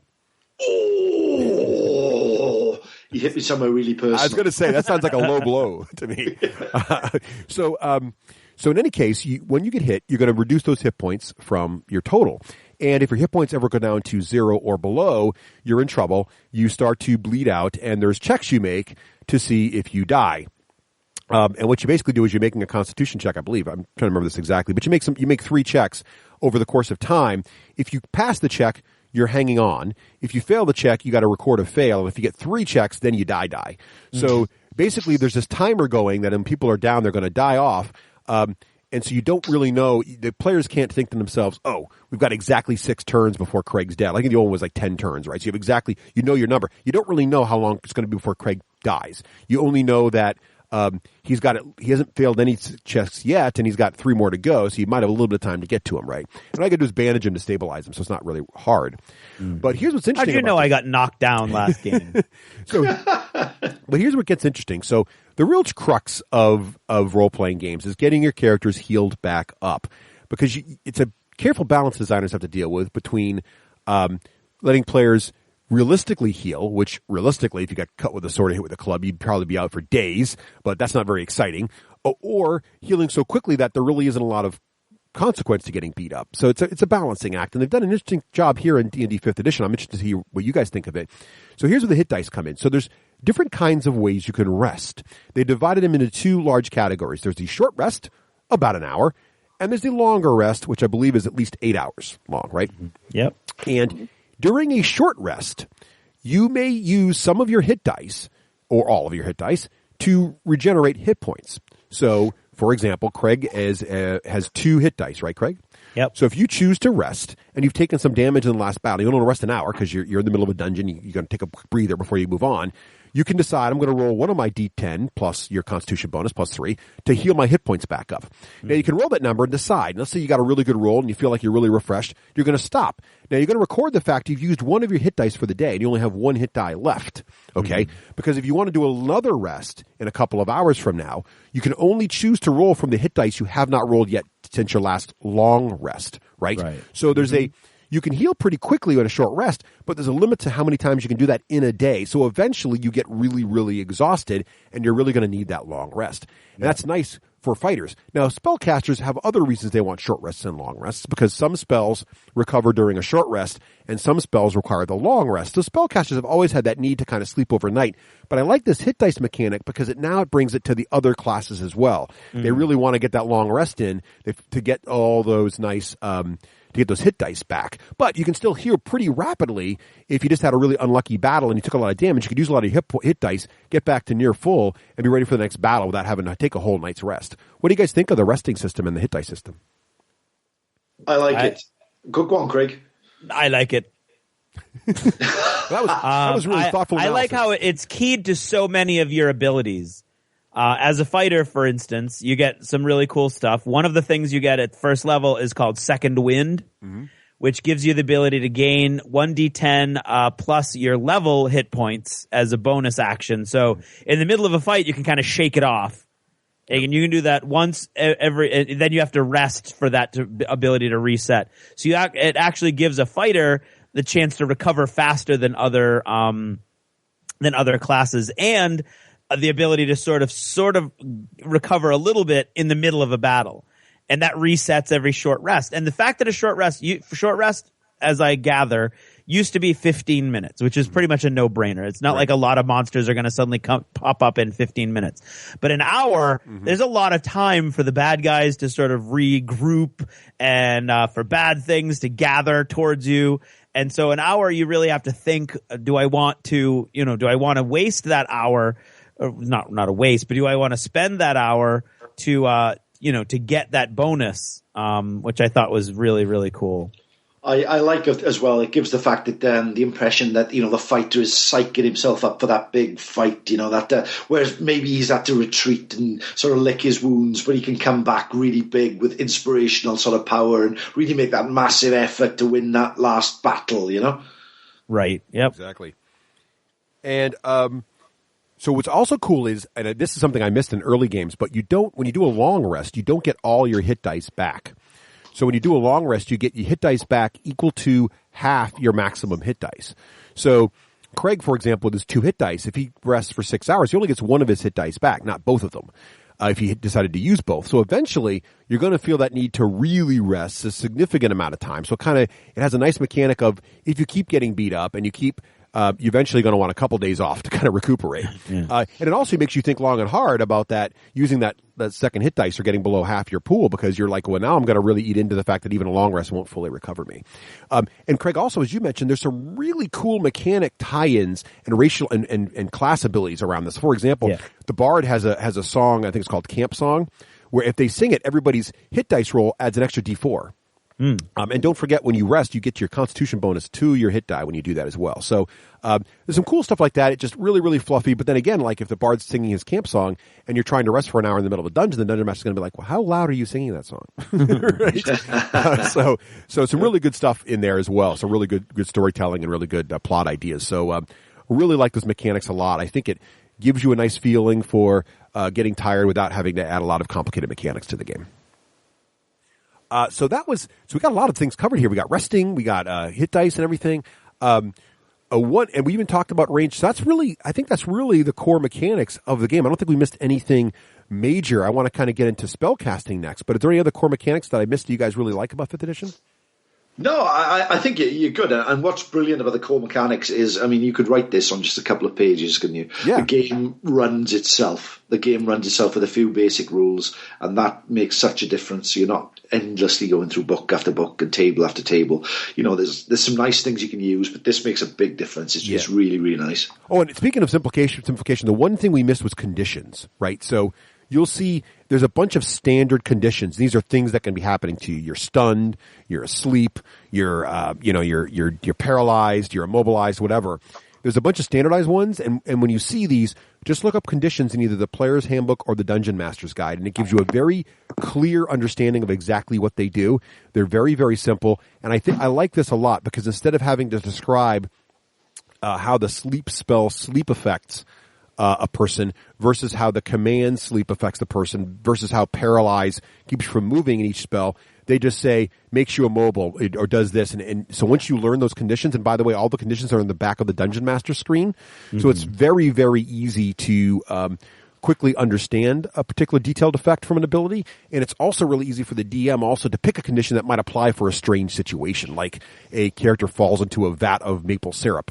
What do you do? Well, I'll give you the immobilized condition until you figure out how to get de-stickied, whatever, or slowed conditioner, right? So it's really kind of a nice, again, simple, but there's so much there. And I like the DM screen because there's all these little pictures of people in various sort of hilarious bad condition poses, which is pretty funny. So really like that as well. So let's talk a little bit about spell casting. We'd be remiss if we didn't. And spell casting is arguably one of the most complex parts, and also in many people's mind, coolest parts of Dungeons and Dragons. Have you guys had a chance to really dive into the spellcasting system in 5th yet?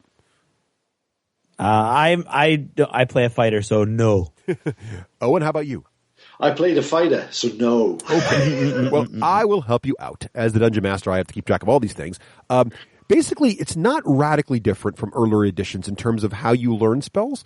And when you look at the leveling charts in for each of the spellcasting classes, which does include Rangers and Paladins, you'll see they get a number of spells per level. So at level 1, you might have 2 spells. Level 2, you might have 3 level 1 spells. And then at higher levels, you'll get some number of level 1 spells and some level of level 2 spells, etc. So you might have 4 level 1 spells and 1 level 2 spell. Or later on, you might have 1 level 3 spell, 2 level 2 spells, and 4 level 1 spells, or something like that. Now, the numbers there aren't the total number of spells you know. They're the number of spells you can cast but since your last long rest, okay, of each of those types. So, for example, if I'm a wizard, I might have in my spell book Magic Missile and, Sleep and all these other command or all these other spells, but I'm still limited by those number of casts. Now, different spell casting classes have to prep for the day's spells in different ways. Some of the spellcasting classes simply have access to all the spells they want and don't have to worry about preparing certain spells before the day starts. For example, the cleric has access to some number of first level spells. He can choose which ones those are when he levels up. And then those spells, though, he doesn't have to pick a certain one. He can always get access to those. Meanwhile, the wizard has to still do spell memorization before he starts. But here's the cool new feature they've added, which I really, really like. You can now cast lower level spells with a higher level spell slot. What the heck does that mean? It means if you're going to cast, let's say, Magic Missile, right? Let's say I'm like a level 3 or level 4 wizard, and I have access to Magic Missile is a first level spell. And let's say I have access to it at level 1, but I also have a slot to cast a level 2 spell. I can cast Magic Missile as one of my level 1 slots, and I've got 2 slots left, so I cast Magic Missile. I might want to cast it again later. Or I can cast Magic Missile using my level 2 slot, and when I do that, the spell becomes more powerful. So I can cast a more powerful version of the spell. And most spells have the additional effects of every spell slot higher you use to cast a spell does something additional. It increases the duration of sleep, or it increases the power or the dice of Magic Missile. And I love the idea behind this, because now you can have a favorite spell and it gets more powerful as you get powerful. And what's cool about it is that it makes me think about how the number of spells you can cast today is sort of like your own personal energy. It's like your mental energy store, how much you can do. And so you kind of like, when you're casting a Magic Missile with like a level 3 spell slot, it feels like you're putting a lot of the day's personal energy into that one cast. And you can just imagine, like, really, I'm putting all my energy in this blast, and I'm really going to nail that monster. And there's actual game effects for doing that. So if you have that one moment where you only have time to cast one spell, and it really feels like the times for Magic Missile is the perfect spell, you can really put all your gumption into it and get a really nice hit. I really like that mechanic. What do you guys think of that? That's great, because years ago the higher level wizards would shy away from the Magic Missiles and those type of simple spells, which they would probably use more of. But the fact that you can use a more powerful version of a smaller spell is a really good idea, because the bigger, more powerful spells used to be like Earthquake, Wish, those type of things, which aren't as useful in the situations, where you're fighting lots of monsters in a small dungeon. So it adds that advantage to the lower level spells, so they become more commonly used even at higher level. Exactly right. Also, it's kind of cool because it gives wizards a play style. Like, you think about like a wizard in a book like Harry Dresden, where Fuego, his fire spell, it's like what is his go-to spell. He's like a level who knows what wizard now, but he still uses that one classic spell. And in the books, he gets more powerful at it and controls it better. And so you can sort of see, like, I'm going to make a wizard who really relies on a particular spell type and become really, really good at it and use it all the time. It's also handy for wizards who have to find their spells. So some classes, like clerics, just kind of get them as they level up. They can choose from the list. But wizards in particular have to find spell books, find more spells. So as they level up, sometimes if your DM is particularly stingy with finding spells, kind of like me, you can be frustrated. But what's cool about this now is as you level up and get more slots, the spells you know today are becoming more powerful, and you can immediately realize the benefits of that. So I really like this mechanic a lot. Yeah. One more thing about spell casting I should mention is that the spells are much more simply worded. If you guys flip through the player's handbook and look at some of them, you can read right through them. The ranges are all in feet. You can immediately understand the effects of them. They might reference a few conditions. What do you think, Craig? I think it's really cool. I was toying with the idea of when I go back up to 3rd level again, becoming a what's it called, like an arcane knight or whatever it's called, the fighter that can actually cast spells. And the spell lists are done by spellcaster type and alphabetically. They're great. The spell descriptions to take up less room in the book. Every spell in the whole game is splashed across one section that's alphabetical by spell type, but now you've got to you can't just flip through the spell descriptions to look at what you've got. You have to first go through the list alphabetically, find what's valid for you, because the description doesn't tell you what kind of spell it is, because more than one spellcaster type might have access to that spell.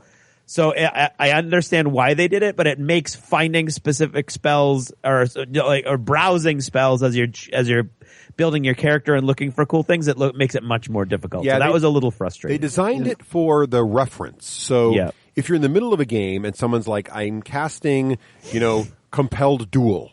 Right. Well, the giant spell list is all alphabetized regardless of the class who casts it.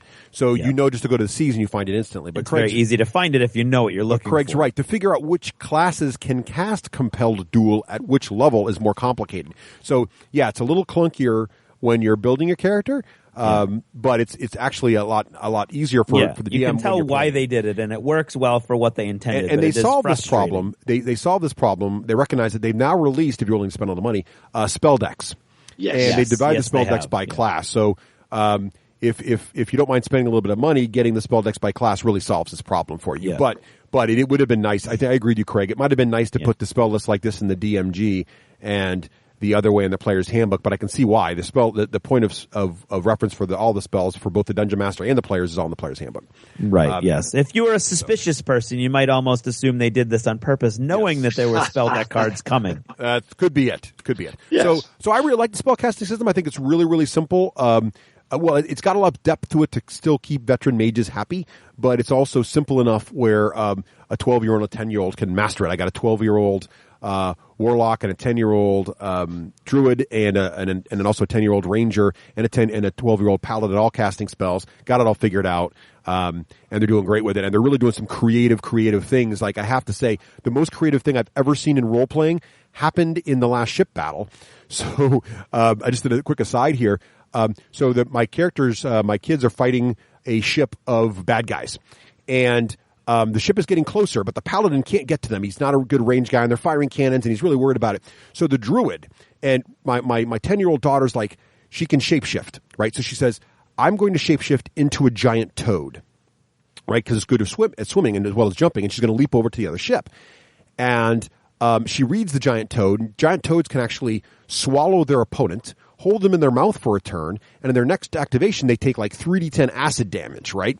So she's like, I'm going to do that. And then she's like, wait, Paladin, if you hold your action and I swallow you, then I leap onto their ship and then I dump you out before your turn starts, you won't take any damage. Which was brilliant. So they did this. They spent inspiration to make sure she made the leap. They got over there. She barfs out the Paladin. He jumps out, starts kicking butt. It was pretty freaking hilarious. But then the enemy ship starts to turn away because what they didn't know was the enemy ship was coming to capture the druid, who is now on their ship. So they're like, oh no. So they're afraid they're going to run away with their prisoner. So the druid, the frog, then grabs the paladin back in her mouth and leaps back to the hero ship, misses, falls in the water. Now the paladin's stuck in her side of her mouth, taking 3d10 acid damage. She's trying to get back on the boat. It was hilarious. It was awesome. It was really, really funny. All of that happening again with these really, really simple mechanics. So it was really great. So loving that. And, my brother, who's, veteran Dungeons and Dragons player since forever. He's been pretty much regularly playing almost monthly since he was 12. Plays a wizard and there's enough meat on there for him to really enjoy it as well. So I don't think the simplifications here have taken anything away from it. They've just really made it much, much faster and easier to use. So I like it. Yep. Right. So I think that's most of the mechanics. But before we end, I do want to talk a bit about both of these books. So Owen, do you have the Dungeon Master's Guide in front of you right now? I have indeed, Russ. So you mentioned earlier that the player's handbook felt, is the Dungeon Master's Guide, do you want to rub that against your face? Does that feel like? I'll tell you, you know what I'm doing at the moment? I've got a Monsters Manual and a DM's Guide on both sides of my face. I'm in D&D heaven, yeah. It's great. So both these books, so all three books, each book is priced at the same price point. The Player's Handbook, the Dungeon Master's Guide, and the Monsters Manual are all, I believe, about they're $50 US basically. Okay, yeah. That's suggested retail price. That's the number on the back of the book. You could probably get it for a little less than that at your local bookseller or your game store if they offer any kind of savings. The thing about them, and they're all really, really glossy. And as Owen mentioned, the back is that two-toned. You know, Craig, do you have the DMG of the Monster Manual? You just have I do not, sadly. The two-tone gloss there as well. And Owen, as you flip through the Dungeon Master's Guide, what do you think? How did they do with the artwork and the layout of this book? Well, to be honest with you, I think the artwork is actually better than the one in the Player's Handbook. The just little pictures of weapons and hats and ogre, gloves of ogre strength, all those things are so evocative. It's absolutely beautiful. The three books on your shelf look fantastic. They really have, I think, put D&D back at the top. It really is the king of the RPG once more. It's there. It just looks wonderful. It feels wonderful. The books smell really nice. I mean, they do. We're just getting on this level. I'm leaning on the books and I rub my hands against them. They're really nice. I dribbled on one. I feel really bad about it. But no, it's lovely. I mean, I've just opened the DM's guide now, and there's page 118. There's a picture of like a giant monster smashing through some towers. There's another picture of an airship landing on a cliff edge. It just gives you so many ideas. Yeah. I mean, the DM's guide is basically an optional book, really, just full of nice little bits and bobs. But what I like as well, when we discussed the Player's Handbook, you were quite critical of the index being really too small. Mm-hmm. With the DM's guide, the index is bigger. So you can actually the font of the index is actually bigger. So they've actually taken on board what people have said and worked on it for the second book.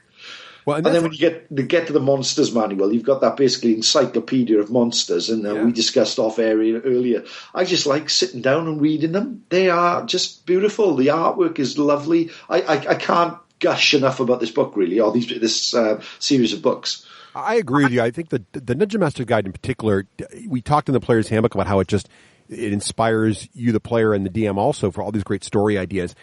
The Dungeon Master's Guide is like 320 pages long, roughly, plus or minus a couple pages. And it's not until chapter 3, part 3, page 233, that the rules start. So most of this book is about creating your worlds, about adventure ideas, about how to make a balanced adventure for your party, in the original Dungeon Master Guide, and this book's no exception, there's just page after page of really cool magic items with art for them all, and just to look at them, well, not all of them, but for a lot of them have artwork, and just really, you just dive right in, and it gives you great ideas of things you want to siege your world with.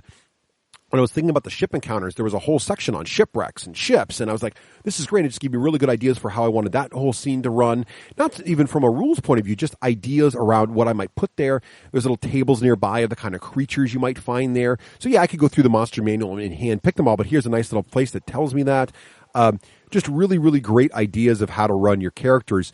Also some neat new stuff. There's a few in the Dungeon Master's Guide. There's a bunch of optional rules, like plot points and other things that can add complexity and depth to your game if you want them. But you don't need to use them. So I'm really, really impressed with the Dungeon Master's Guide. And as you said, Owen, the reference in the back is great.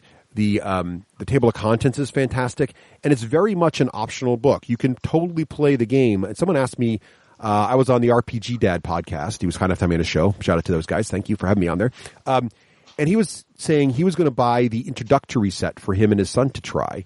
And I advised him against it. Oh, and I don't know. Do you have the introductory set? You do, right?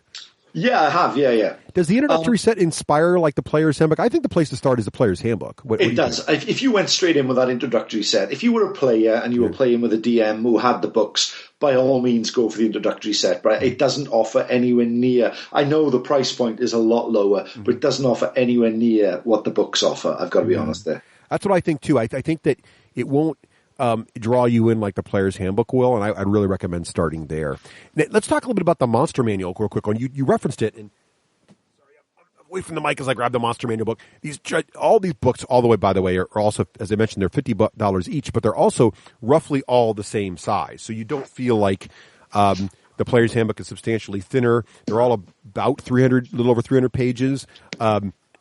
The Monster Manual might be my favorite book of the bunch. And I will say, Owen, my brother would agree with you in the artwork. So he found some of the artwork in the Player's Handbook off-putting. I love it all, but a couple of scenes in there he thought were a little bit weird. The Dungeon Master Guide brought him back in. When he got the Dungeon Master Guide, he's like, now I'm on board. So it just was, I guess some of the way they drew some of the races and stuff didn't appeal to him. The Monster Manual I absolutely love. And have you guys, so when you flip through yours, and what I think is great about it is, it's obviously all alphabetical by monster, which is not a new thing. But they do a kind of interesting thing on each of these pages here. So they have these sort of yellow call-out boxes. And the yellow call, like I'm looking at the kobolds page right now. So they'll have, on the kobolds, they have a whole section that's not in a call-out box that is pure, essentially background material and fluff and how they behave and how they are. Just the kind of stuff that if like you were going to have a coffee table book about fantasy creatures not associated with the game at all, that's what you'd want to see. Remember those in the 80s and 90s, a book about gnomes and all those kind of books that were kind of cool to put on a coffee table to kind of, implied these creatures were real and here's how they would exist and here's their ecosystem. That's all kind of like right here, right? Kobolds have strength in numbers. They like to tunnel and build. They worship a lost god. Some of them have wings. But then down below there, for quick reference, if you're trying to quickly be able to use one of these guys, there's 2 call-out boxes, one for the winged kobold and one for the regular kobold. And then it says, small humanoid, lawful evil. And then it says armor class, 13, hit points. And here's what's cool. It tells you the hit dice in parentheses, 3d6 minus 3, but there's also the average value of 7. So you don't have to bother rolling anything. You're like, I just got a standard kobold here. He's 7 hit points. Go deal with him. It's got your speed there in feet. So the winged kobold, for example, speed 30 feet, fly 30 feet. That's how many times you can move in an activation. You got all of their stats here. All of them. Strength, dexterity, constitution, all of their modifiers right there. Kobolds aren't very bright. Their intelligence is 8. They're a -1. So if you're trying to have a debate with a kobold and try to convince him of something, he's a -1 on his intelligence check there, right? So quickly and easily all right there. Quick little short section with the senses, the languages they know.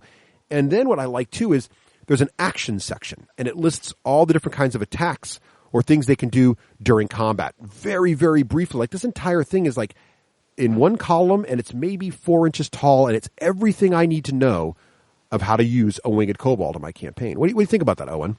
It's lovely, Russ. I mean, I'm looking at the dragon turtle, and similar again. You've got the little gold, sort of yellow box with all the rules basically in there. It's on page 119. But then there's a beautiful, beautiful drawing of a dragon turtle underneath a ship, as if it's going to pull it under the ocean. And then next to the dragon turtle is a big, what looks like a great white shark, looking tiny next to it. So it just shows, everything you need to know about the creature. 1 in the box, 2 in the text there, and 3 in the image. It's just a beautiful way of doing it. It really is. And Craig, another thing they've done, which is neat, like if I go to like lizard folk, for example, so there's 3 different kinds here, and one of them is the shaman. And, of course, the shaman can cast spells, and they're able to do that in a very, very brief space because it just lists, here's the cantrips he knows, Druid Craft, Produce Flame, Thorn Whip. Now, if I have the player's handbook next to me, I can quickly look those up in alphabetical order and find them. So this case is where that particular layout works really, really well for the Dungeon Master. Other cool things, they can just add quick abilities in the action section. Multi-attack, it just says this guy can make 2 attacks as 1 action, and he can use his bite and his claw. And they tell you what bite does in terms of hit dice. It tells you when they do their attacks, too, they tell you the dice you'd roll, but it also tells you a straight number if you just want to be the DM who doesn't roll dice. You have 2 options. Again, when they were sort of advertising Dungeons & Dragons 5th as D&D Next, they were kind of proposing this idea that it's the system you can play the way you like to play it. So if you're a Dungeon Master who likes to roll dice for everything, all the dice are right here. If you're the DM who just really wants to keep moving and really doesn't need to have every single kobold be exactly different hit points, that's all there for you too. As well, I really like it. A couple other things they've added here that I think are fantastic. So when you get to like a really famous creature, like a dragon or a unicorn or something that seems like it should be a signature thing, they add, of course, the call-out boxes get a little bit bigger. Of course, they have more actions they can choose from, and they probably have multi-attack. But then they add this category of legendary actions. And legendary actions are a thing, and they're described in the Dungeon Master's Guide too. There are a limited number of times they can be used in a day. They're almost like dailies or rest actions you can do. Or there's a certain number per use, and they can be all kinds of things. This might be where the dragon's tail attack comes from, or his wing beating attack. For those of you who played Dragon Age Inquisition, it's like when that dragon flops his wings and sucks you all in. There's those kinds of moves here in Dungeons & Dragons as well, but they're brought in these legendary actions, which is really cool. There's even like Detect, where the dragon can do a really cool perception check. So you're thinking about, the Hobbit and Smaug detecting Bilbo sneaking around there. All that stuff's built right in here with these legendary actions. Have you had a chance to digest some of those, Owen? No, I'm just looking at them now, and it just creates a picture, it creates an image, it creates an evocative sort of situation. Just like you said with Smaug and Bilbo and he's invisible, it allows the dragons to do things that are quite special, but it gives the DM those couple of ideas that they can do them and make them truly personalities and quite threatening, you know? Another couple things, too, that are highlighted in here, and it's great because when you read through this, it tells you almost imply what you need to do. Like, for example, you know, I'm looking at an adult bronze dragon has legendary resistance 3 times a day right there. And this ability is really simple. If he fails a saving throw, he can choose to pass it 3 times a day, right? The other thing you'll notice is some creatures, and there's also some abilities for heroes too, that say recharge and they have a range. So, for example, the bronze dragon, he has a breath weapon, and it's a recharge on a 5-6. What that means is after using his breath weapon, each turn he can roll a D6. And on a 5 or 6, it's back online again. So it's cool. Perhaps you should remember that next time you play Attack Wing with Reese. Yes, I need that. Legendary, yeah. So what's cool about that is you don't really know how long it's going to be. The players don't know, even if they're, you know, those crunchy rule guys who've read the book, and they're like, well, I happen to know it takes 5 turns for an adult bronze dragon to recharge his breath, so we're fine now. They don't know. It could be ready next turn. It could be it could never happen again. You don't really know. The Dungeon Master doesn't know either. So it adds story. One of the great things about the dice in Dungeons and Dragons is it requires everyone to kind of make up the story as they go. And so again, it's just really, really wonderful. And the last little thing I wanted to call out in here, and there's so much. I mean, I can't possibly cover it all, but the last thing I want to cover in here is the layers. So they really do have a great job of covering layers in here. And with each really special monsters have a little special rules for them. So if you go into a unicorn's forest, how is its lair like? What's the experience going in there? How does it affect evil creatures? Creatures get bonuses and special abilities for being in their lair.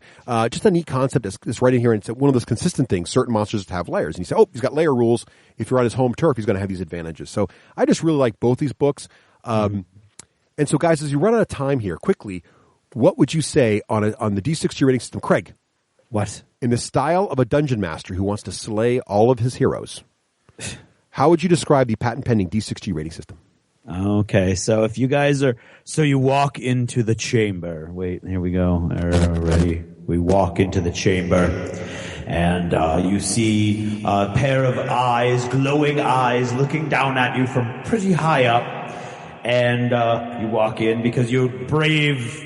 massive warriors, at least third level, so you're all super excited and everything's going to be fine, and then boom, the door closes behind you and a bunch of other eyes light up on it. You're surrounded by 8 red dragons. Oh my god, this is a terrible situation. You're all going to die. So that's a 2+ scenario where you're all going to die. 2+ is great. You're all going to die. What about on the other hand,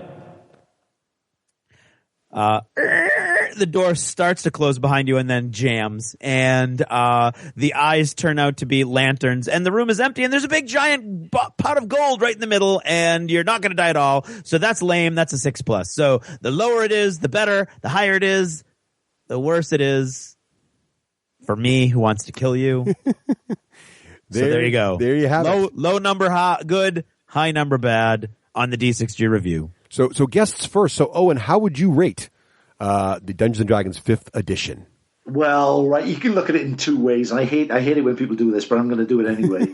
If you are a brand new role player looking to get into a role playing game, you're gonna, you just cured of role playing games, and you're going to give it a go. Then maybe this isn't the best one to start with. It's quite involved. We said about the books being quite academic. If you've got a guide, a mentor is going to drag you through the worlds of RPGs, that's going to help. But maybe just starting off on role-playing games, it's going to be a 4+. If, like us, guys who have played for years and years and have gone through many editions of D&D, looking at it on your shelves, you can attach memories to different games. You've met your friends through it. You have, established yourself as a gamer through D&D. This is a 2+, guys. This is the holy grail of role-playing. There's a knight guarding this, looking at you have to read the right book or turn into ash in front of you, and he's been there for thousands of years, because this is the book of books. It's great stuff. Even if you look on page 208 of the Monster Manual and the Werebear, it's kind of scary. He looks like one of the country bear jamborees from going back to this. But he's actually carrying an axe. Nice. And standing next to him is the Were-Rat, who looks like he's giving us a bit of Uptown Funk, but it's still a cool book nevertheless. Nice. It's great. All right, Craig, how would you rate Dungeons & Dragons 5th edition? Well, I'm not going to go be all lame and give two different ratings. I'm going to say that it's a 4+, but if you really love it, it's going to be a +2. There you go. You did give 2 ratings anyway. That was the same exact rating that Owen gave it. Yeah, I think if you're inclined to like Dungeons and Dragons already, or you've got some experience with role playing and fantasy, and you like that sort of thing, it's a great system. Unless you're like super already tied to something, if you're not affiliated in the great fantasy role playing battles, then I think this is a great place to go if this is what you're looking for. If you're just starting out, I would also agree with Owen that the way the books are laid out, or at least the player's handbook is laid out, it may not be like first timer friendly entirely. Mm-hmm. So I would say I would agree with him, a 4+ if you're coming into it innocent as a lamb, and a +1 or even a +2 if you're super excited about Dungeons and Dragons already. Fair enough. It's the role-player's role-playing game. It's that simple. It's great. It is great. I agree with both of you. I think I'm going to give them a little bit of a lighter knock on the ease of getting into for new people, although I should say my daughters, this is not their first role-playing game either. They started with Fairy's Tale and Mouse Guard, so maybe that is a good point.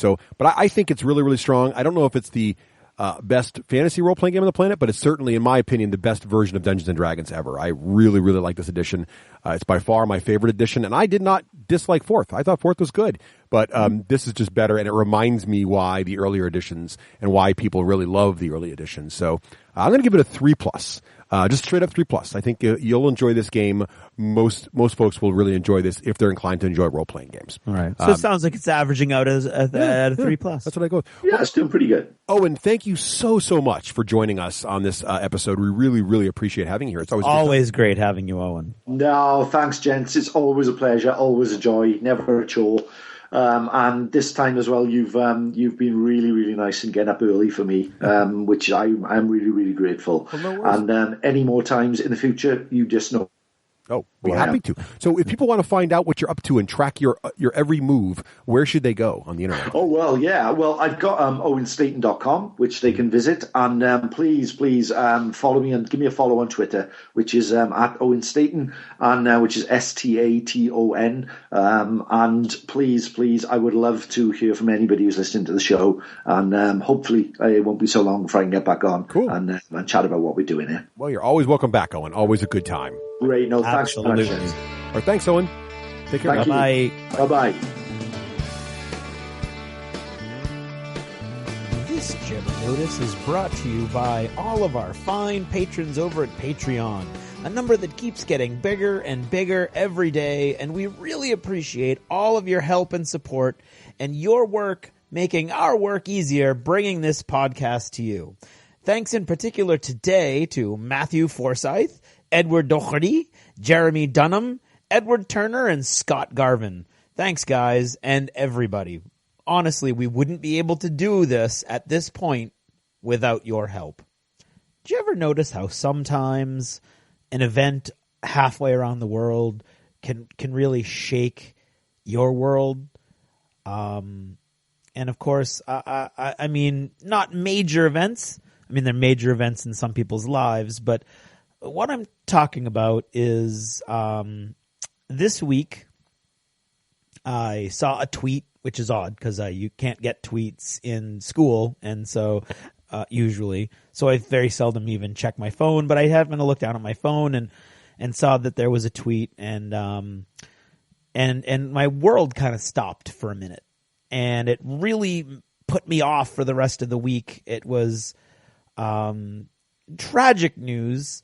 And tragic for really the whole world, or at least fans of fantasy literature around the world. Sir Terry Pratchett, passed away this week. He was my favorite living author.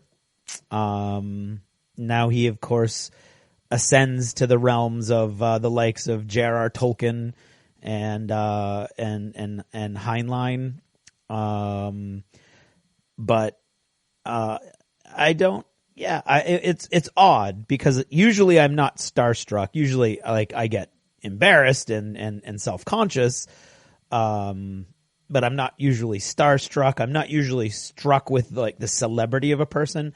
but Terry Pratchett really was just something special to me and to millions of people around the world. His books were so funny and laugh out loud funny, but at the same time so poignant and heartfelt and so instructive in the way that the human spirit works and so insightful that it really, I mean, considering every book or most of the books are very, very thin and maybe 300 pages, there wasn't a time when every author that I love, and I love lots and lots of authors, and many of them who have a huge collection of books, eventually I get to the point where I don't jump at every book when it comes right out. I'm so far behind now in Dresden, it's not even funny. That doesn't mean that I love them any less than I always did. It just, things come up. But those Terry Pratchett books, man, I would just jump on those every chance I got. And I fell behind once or twice, but usually I was right on top of it. And the fact that there won't be any more really, really upset me this week. And I'm not used to dealing with that. Yeah, usually, when a prominent figure, an icon passes away, I'm used to feeling like, oh, that's, I'm sad. And more to the point for me, I'm sad for the people in their lives, the real people in their lives that are left behind. But this really hit me personally. And I just wanted to finish off this episode just passing along how important Terry Pratchett was in my life. I mean, really moments when I was really down in life, a Terry Pratchett book would immediately make me feel better. And so I just wanted to pass that along, both sort of as a pathetic, weak little memorial of my own to him, but more importantly, to reach out to all of you out there and to say, like, if you're down, if you're at a moment where, things kind of suck or it's just kind of bleak and gray, and you've never read a Terry Pratchett novel before, pick up, and I recommend Discworld, and I recommend like in the middle or later books. There's 40 of them, so it's kind of hard to recommend. Some of the earliest ones are a little dated. I still love them. They still stand up to the test of time for me, but I can see how they're a little, I mean, he just got better and better and better, and his writing got better and his focus got more intense.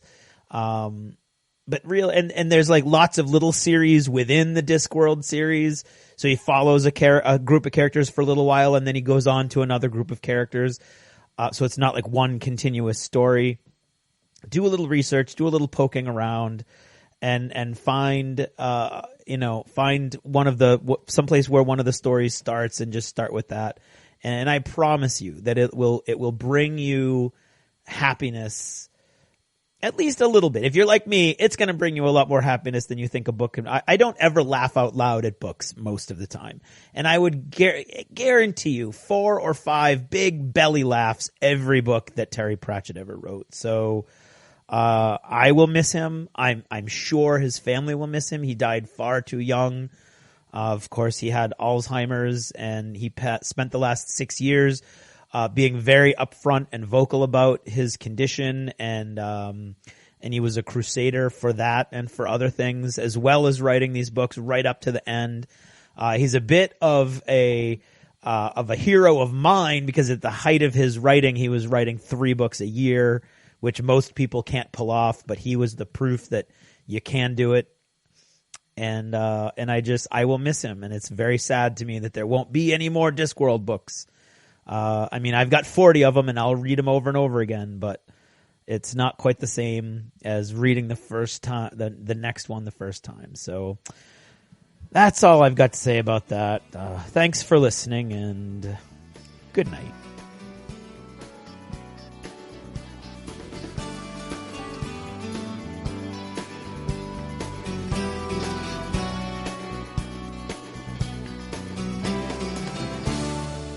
Achievement unlocked! You've made it to the end of another D6 Generation episode, the podcast whose humor has universally been acclaimed as not too horrible.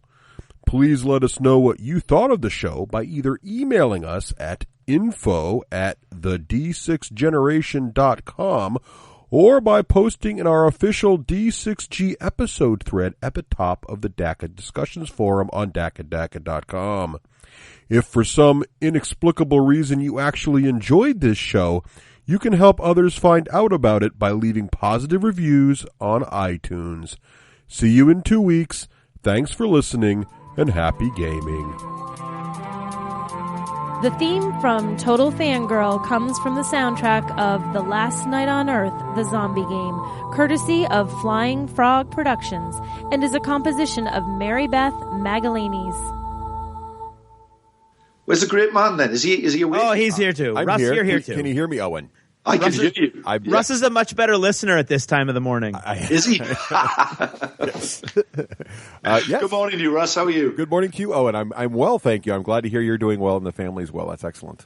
Good. I just want to say, guys, thank you very much for getting up early for me. I really appreciate it. Oh, no, it's just keeping us from being lazy. It's the least we can do as late as you stood up for us. So that's very true. That's all right.